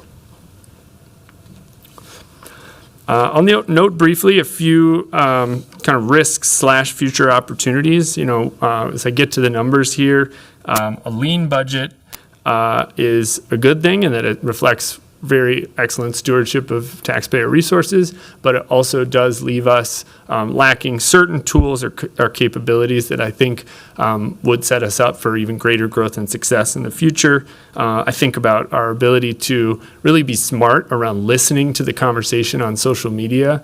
We aren't budgeted for a really robust social media listening tool or really anything that serves that purpose. So, what we do is mostly kind of, elbow grease. Council broadcast operations, you've all experienced some of the gaps there, which we're working tirelessly to fix, but that's another opportunity and potential gap. Research and insights, I spoke briefly to the strategic planning process and the need to really go out and understand what kinds of messages will be relevant and will matter to our community. We don't have budget for an ongoing and robust effort to be out collecting that data. Growth and team learning, always wish there were more opportunities to, bring the team to conferences, opportunities to learn from other professionals, share information with peers, travel, et cetera, but understand reasonable limitations there. And then lastly, digital content. Our team is doing an amazing job bringing to life stories of the city. We're only going to enhance those capabilities through, more talent at the fold, but there are also resources that could be brought to bear to expand the breadth of content that we can develop and make it more customized by platform. Okay, here's a snapshot of the total communications budget. You'll see a 47% increase over last year, and then kind of flat the years prior. I want to just emphasize, and I'll emphasize this a few times, this increase is entirely attributable to the addition of personnel from within other departments into the communications team. And so it's entirely budget neutral as a result. So you'll see that, the increase is fully in personnel categories of salaries and wages and fringes. And here's a snapshot of programmatic breakdown. We just have two programs, first being communications, which is basically everything I've already described, and then secondly, public access TV. So you'll see public access TV is almost flat from years past, and then communications, again, we're seeing that jump because we are bringing personnel over from other departments. This slide simply kind of dives into the communications program and emphasizes again what I've already explained. The mayor's recommended budget reflects the communications unification effort. Again, this additional spend is budget neutral in terms of bringing personnel over from the departments that I've mentioned. Our non-personnel discretionary budget from 25 to 26 is relatively flat, and it's comprised mostly of modest contracts. We have $112,500 for cultural media programming, $70,000 for professional services, which again is basic tools for media tracking, media relations contacts, and social media management, giving us the ability to share, the ability to post on our social platforms across multiple internal personnel, including council staff. And then there's $26,402 for all other department expenses, which is just a few contractual services and operating costs. When it comes to our second program, Public Access TV, I just want to emphasize I'm really proud of the Speak Minneapolis program, which not only enables public access TV and sort of the community service aspect of allowing folks to broadcast and enabling freedom of speech in that regard, but also they provide much more to the community through educational programs, training programs, programs for youth, really about learning the ins and outs of multimedia, and so it's a good way to use the PEG fees that we get from the cable providers to fund an organization that's really in the community doing excellent work.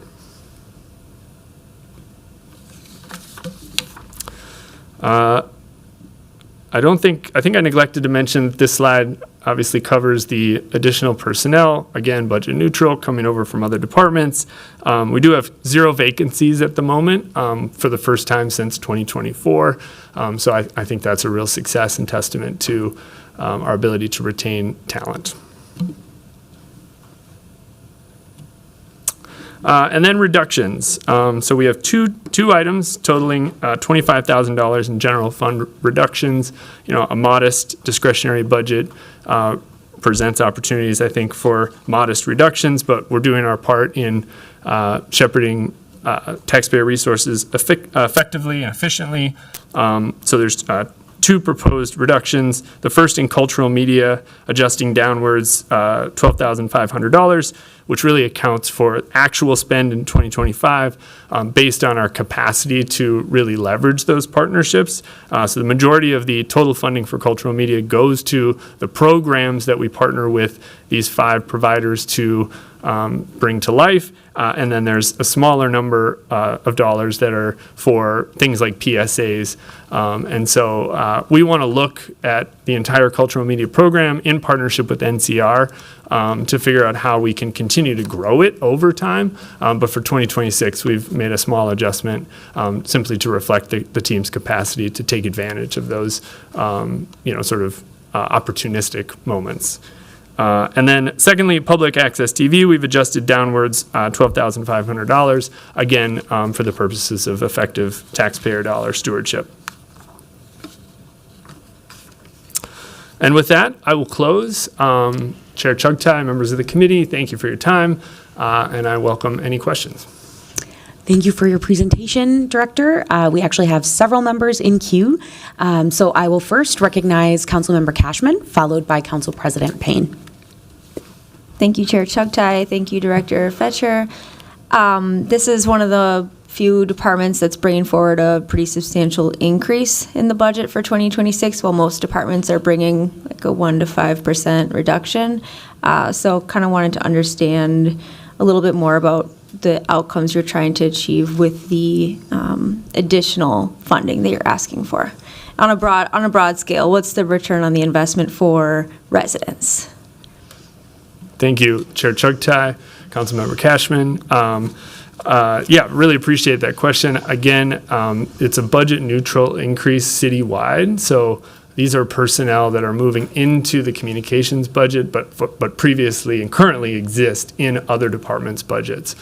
So that's personnel that have come from OCS, Reg Services, CPED, and the health department. And so that's part of this effort to unify the team and unify the department so that we can then operate with a single strategy, a single voice, a consistent, cohesive message, and really be more efficient and I think mutually supportive of the entire city operating as one central, communications department on behalf of all of our priorities. Okay, can you tell me a little more about the cultural media programming? Because I did see that was increasing and then also was part of the reduction. So I think I got confused as to how much it is increasing and for what, and then what's reducing and why. Thank you, Chair Chugtai, Councilmember Cashman, thanks for the question. It's not increasing, it's only reducing. So there's a reduction, $12,500 for the 2026 budget. So it's been a critical program. We're keeping in place the full program partnerships that we have with our cultural media partners. There is some additional funding, and Justin, if I get this wrong, please come and help me, that covers opportunistic media placements on the airwaves of those partners. And so there's a small reduction of $12,000 that really accounts for staff's capacity to take advantage of the opportunities for, say, promoting PSAs on cultural media partner airwaves. Okay, thank you. Page 6 was a digital integration and strategy to occur in 2026. Can you say a little more about what that looks like or what you're envisioning?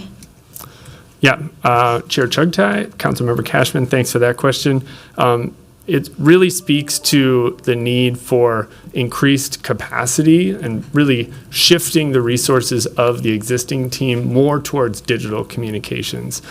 So as this fall, we are going about building a strategic framework to guide our communications going forward.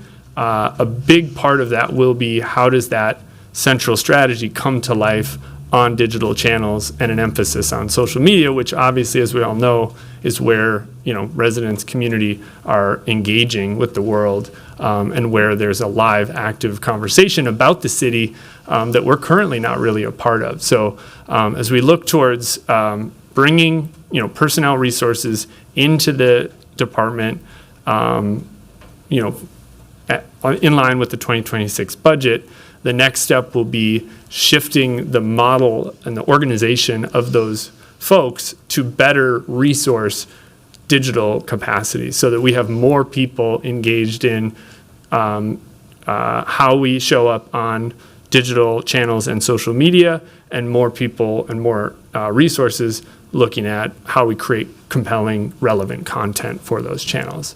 Right now, we spend a lot of time thinking kind of media relations first, right? And so I want to shift the balance of how the existing team is oriented more towards thinking digital first in our overall mindset. Is it a little more like owned media versus earned media, so that we're giving primary information instead of through our media partners? Yeah, that's a good way of looking at it. Owned and social. So owned would be like our website, email, newsletters. Social would be, our ability to amplify. But your point is exactly right, Councilmember Cashman. It's about forging a direct relationship with community so that we can build trust, through our own voice versus that intermediary. And then do you see that happening through individual departments having their own social media handles and pages? I see probably less of that than there exists even today. I would really like to focus our efforts on growing the core city channels, where we'll really be prioritizing the city's talent and creativity to bring to life compelling content that is relevant in the discourse, and grow the community of followers that we have there, and increasing engagement versus proliferating more separate social channels. Thinking more centralized than decentralized. Right, that's right. I've seen the Arts and Cultural Affairs Department has created their own channels, and they have very trusted relationships in community that have been very effective in getting the word out about their programs, and I really appreciate that, and would actually like to see other departments, for example, some in Public Works, huge department, lots of stuff going on, maybe not as much communication with those impacted by their policies through social media. And even on like solid waste and recycling, for example, there's so many tips and tricks and resources available to help people recycle more and make the switch and get composting bins, but that information is not being told through, the places that people are looking for that information.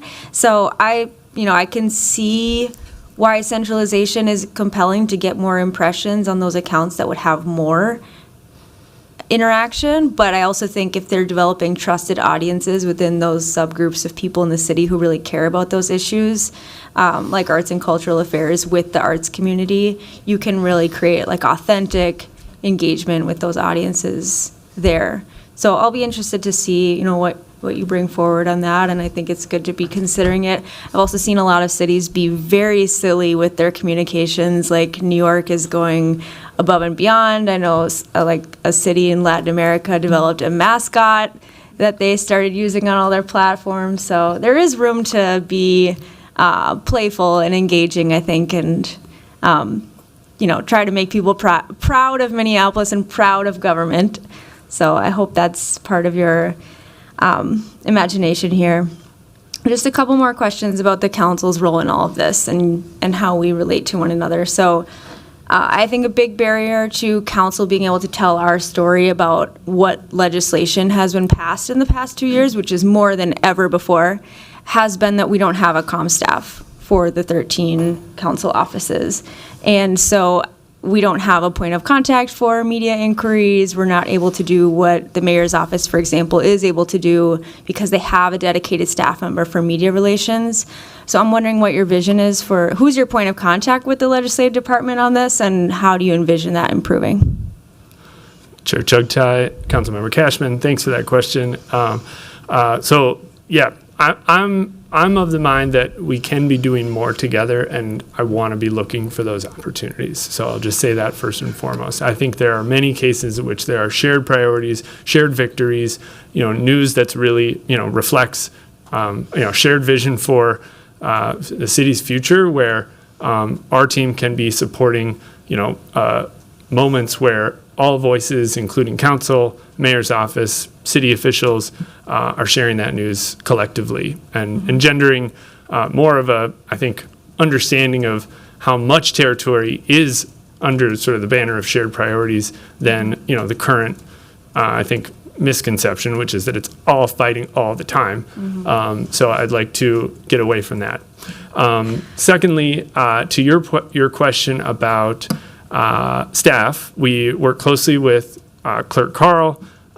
There is a communications position that is being created and will be filled within the clerk's office that will be a very close partner of the communications department, looking to work more closely in as many ways as possible to share the totality of the story of city government working on behalf of its community. Okay, thank you for mentioning that. And yes, this position for the legislative department has been budgeted for years, so I will be very excited to actually see this person hired and be available to us.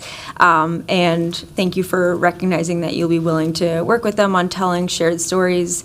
Again, residents really want to see our city government be productive, and so finger pointing through our official communications channels to me is just not at all what residents deserve, and I don't want to see that happening to the extent possible.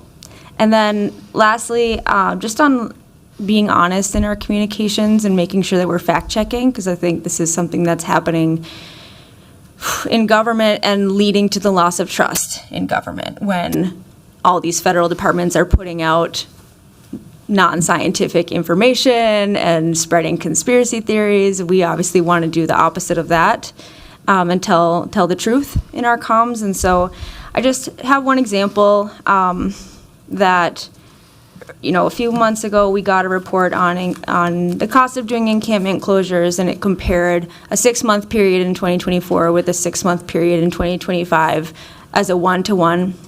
And then a city press release came out that said, look at how great we're improving on this, but it wasn't backed by fact because the two data sets were not comparable in terms of the time span that they were looking at. So I'm wondering whose responsibility from the comms team it would be to actually fact check the city itself. Chair Chugtai, Councilmember Cashman, at the end of the day, that would be my responsibility. So I could take responsibility for any discrepancy there. I would need to look more closely into that specific case and would be happy to get back to you on how we can prevent that exact example from happening in the future. We do care deeply about verified information, accuracy, and so certainly anything that is going out that does not feel accurate or fully vetted should be brought to our attention. Okay, thanks.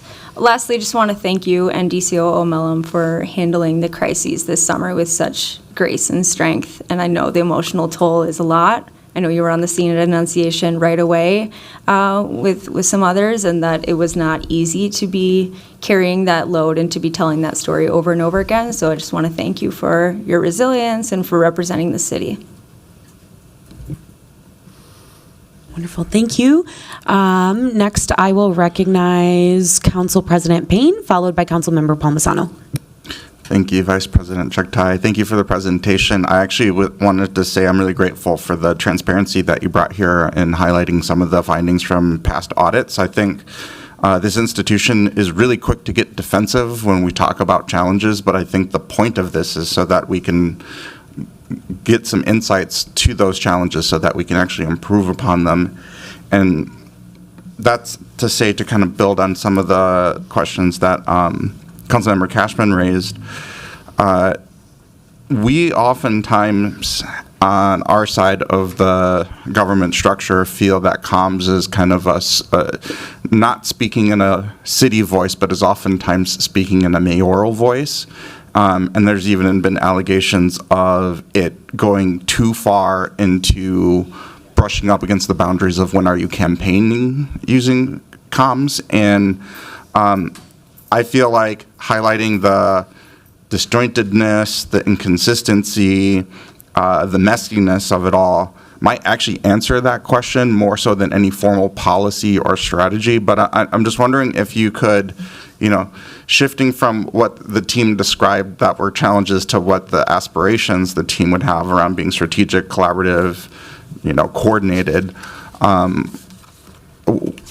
We see from a process perspective, it's actually very hard to engage with comms and to try to plug into what should be shaping a unified voice of not the city council, not the mayor, the city. Procedurally, how are you trying to address those types of concerns?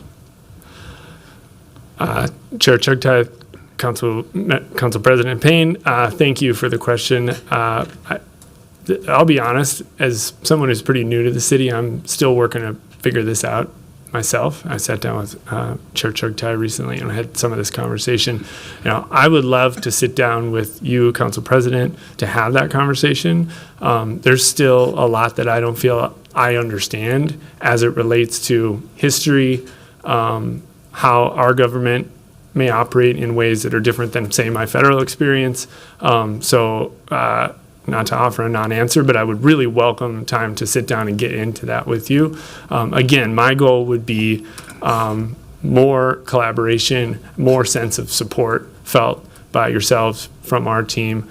I think we are promoting the sort of executive branch actions, but that does not mean there are not opportunities for reflecting the fact that it's council ordinances that often, council decisions, council debates that are often leading to, many of these things coming to life, and that we are all part of this one enterprise working on behalf of our community, and I want to see that reflected. Yeah, I'd welcome that conversation. I know that you've extended an email, and I think we might even have time scheduled, and if we don't, I will make sure that we follow through on that. And I'd also recommend sitting down with the city auditor. When we first came into office, it was on the and this is a big comms piece, right? It was on the back of the murder of George Floyd, and there was a lot of communication about the banning of no-knock warrants. And in our first month or two in office, Amir Locke was killed in a no-knock warrant, and there was no communication around it. Fast forward to now, we had an audit on the Lake Street ICE event. We learned some failings around how we were internally communicating. And then I actually saw from that audit changes to our emergency operations and to our JIC configuration that actually set us up to be much more coordinated when the Annunciation shooting happened. And so I say all that to say that I really welcome the transparency here. It's not about dunking on somebody. It's not about calling somebody out. It's about really finding what were the challenges, what were the failings, and how can we actually change how we operate to be better. And I think that we've seen that in practice, and I'd like to continue seeing more of that. So not only am I looking forward to sitting down with you one-on-one, I would also encourage you to sit down with our city auditor, because he's been looking at that really closely as well. Thank you. Next, I will recognize Councilmember Palmisano, followed by Vice Chair Koski. Thank you. Thank you, Mr. Fetcher, for this presentation. This centralization is a long time in coming from my perspective. We've had audits, large external audits that we spent a lot of money on in the past that suggested that this is an important way to get more accurate communication and more efficient and speed in our communications is this centralization. So I'm looking forward to seeing how it unfolds. Also, thank you for the efforts of you and your team in the Joint Information Center communicating about the mass shooting at Annunciation. That's where I first encountered you. The consistent embedded information was incredibly important in the immediate crisis and also afterward. As the council member just across the street from the incident and the representative of a lot of impacted families, I really appreciate the concise and the correct messaging that your team helped to do. You were one of the first city staff that many of us council members who showed up on site encountered, and you were already working with the media. And now you've had to stand up another Joint Information Center for mass shootings this week.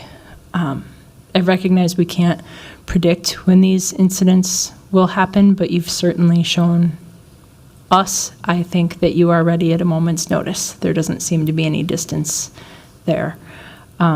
So I think that this embedded department comms positions under one umbrella strategy is very much necessary. Do I understand this would all take place early next year, or is this a gradual transition over time? Chair Chugtai, Councilmember Palmisano, thank you for the question. It is a bit of an incremental shift in that we have recently shifted lines of reporting for OCS communicators and communicators that were formerly embedded within CPED, Regulatory Services, and the Health Department under my leadership, while budgetarily those positions continue to be funded in those departments through the rest of this year. So pending council approval of budget, then everything would shift at the beginning of 2026, completing that transfer. And we did it that way based on guidance from HR and the budget team, in part to allow for proximity to happen, unification to be happening, as early as possible, knowing the benefits that you just spoke to, but also because there's a lot of learning that needs and discussion that needs to be happening in close collaboration with those departments who are transferring their communications folks to us around what work will come with them in terms of what's going to be absorbed within the larger central communications team and what work will need to be kind of redeployed within those departments. So sort of that interim step of shifting reporting lines, even as budget for those positions exists in those departments for the remainder of this year, allows us to be operating as one team, as soon as possible, and to be working through all of that, again, and then before sort of more wholesale adjustments to the org would take place in 2026. Yeah, thank you. I think that's a great, important step here. Is the MPD recruitment campaign over, or are you still working out any remaining budgeted funds and using it for that? Chair Chugtai, Councilmember Palmisano, I will have to get back to you on that specific question. I don't know. There was rollover funds from 2024 that have been expended for this year, and I can't tell you exactly how much money may be left, but I believe they've been mostly spent through. Specifically, I'm talking about the Imagine Yourself campaign, so thank you. We'll follow up. Yeah.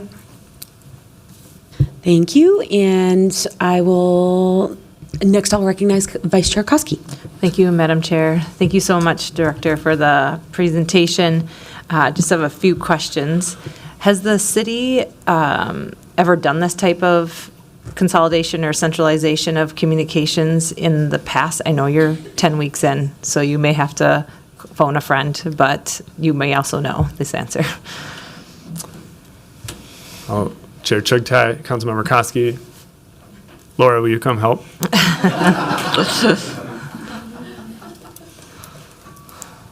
Good morning, Chair Chugtai, council members. I'm Laura Mellum. I'm the Deputy COO over Communications and Engagement. Note, to my understanding, this has not been centralized in the past. I will note that the Communications Department has existed, and then as needs arise within departments who have larger budgets with the ability to sort of reposition individual positions, I think that's sort of how these positions grew outside of the Communications Department over time, what we're really trying to do.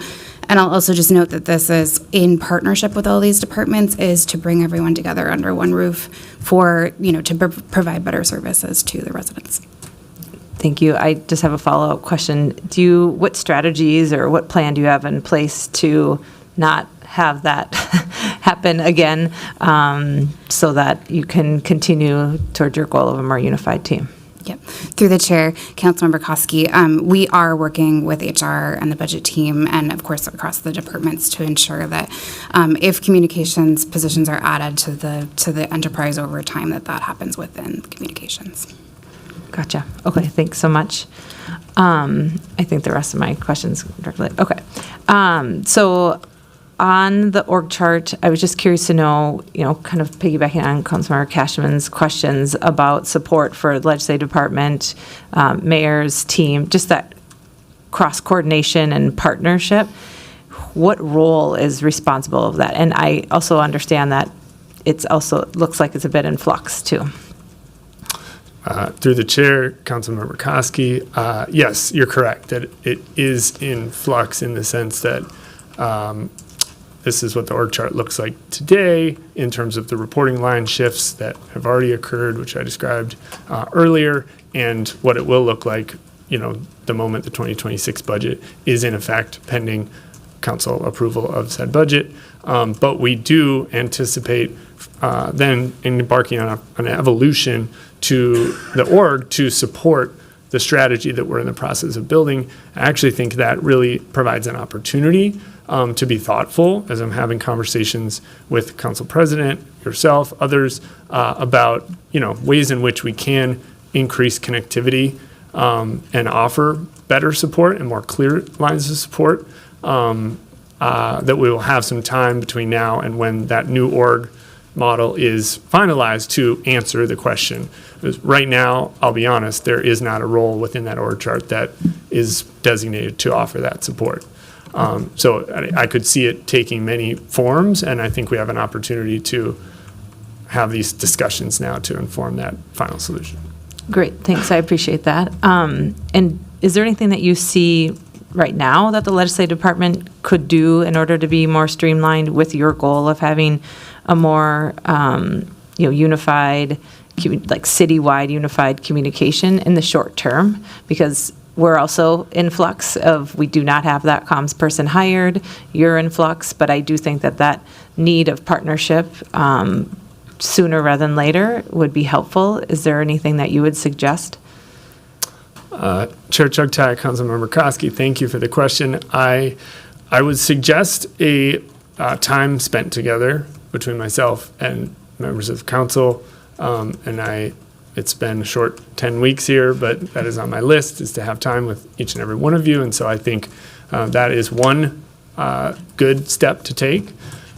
Secondly, I think using myself as a place to call with needs or ideas or suggestions or opportunities. I'm here for those conversations and would welcome that in my phone, my inbox, anytime. So please reach out with needs, and so that we can discuss what's realistic and what's possible.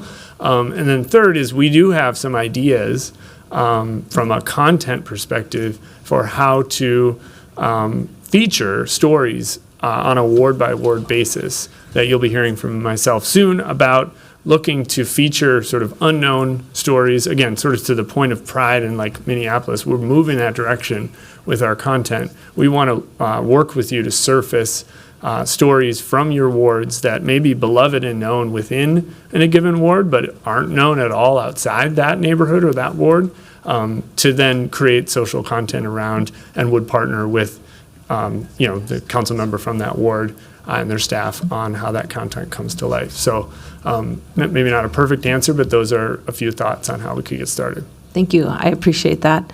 And I just want to say thank you so much for the support during the Annunciation shooting. I could see the adjustments that your team has made, and I felt it. It allowed me to be a leader, but also to be a mom and a friend in a moment when so many people around me were hurting and still are. So thank you so much.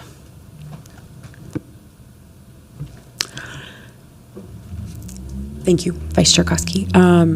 Just really quick, last question. Can you tell me so I see in the budget book that the cuts to cultural media are ongoing. So a $12,500 reduction year after year. I understand, like you had a target you needed to meet and cuts that needed to happen somewhere. But I think something that we struggle with that has been identified in after action reviews and audits in the past is the significant degree to which we struggle to communicate in moments of crisis with our constituents who do not primarily speak English or consume more traditional media as a result of language barriers or whatnot. So I am concerned that that with a group of people that we already struggle to communicate with, that we are increasing that distance more. Is there a different way that you were thinking about balancing that through other strategies, or just help provide some insight there, if you're able to right now? Chair Chugtai, thanks for that question. What I'll say is the cultural media program is something that myself, Director Mo, the entire team feels very strongly is vitally important, and we agree with everything you said. I want to stress that the reduction will not affect the sort of regular programming that we run in partnership with these media outlets, community specific. What Director Mo and I have discussed is in concert with the evolution of communications team, further evolution of NCR, that we're spending time together as partners and peers, working to better understand how we can get more from the partnerships we have with cultural media partners, and do more across, as you say, sort of even outside the boundaries of that specific program, to better reach those communities who are not otherwise connected. So what I would say is more to come. I think it's something that's very top of mind for myself, and I don't want to put words in Director Mo's mouth, but I believe that's the case for her as well. And as we think about the future of the communications org, and how we are developing capacity for the things that really count and really matter, that will be a key priority. Gotcha. Thank you. This is something that's important to me as well. So, and I believe to other members of the council, I know, as an example, this is something I've heard Councilmember Osman speak about quite extensively in the past as someone who really struggles to be able to share, major pieces of information with constituents, if not for his own language fluency. And I think that's true for several members here as well. So, just noting that we're here to be partners in making sure this work continues to be prioritized as it's resourced. So with that, thank you very much for coming in for your very first budget presentation, and for answering so many questions. I'm not seeing any further discussion, so I will direct the clerk to file that presentation. And with that, we have concluded all business to come before the committee this morning and afternoon. Without objection, we are adjourned until our next meeting, which will take place tomorrow, Friday, September 19th at 10 a.m., where we will be conducting our very first public hearing on the 2026 budget. Looking forward to seeing you all there. Thank you, everyone.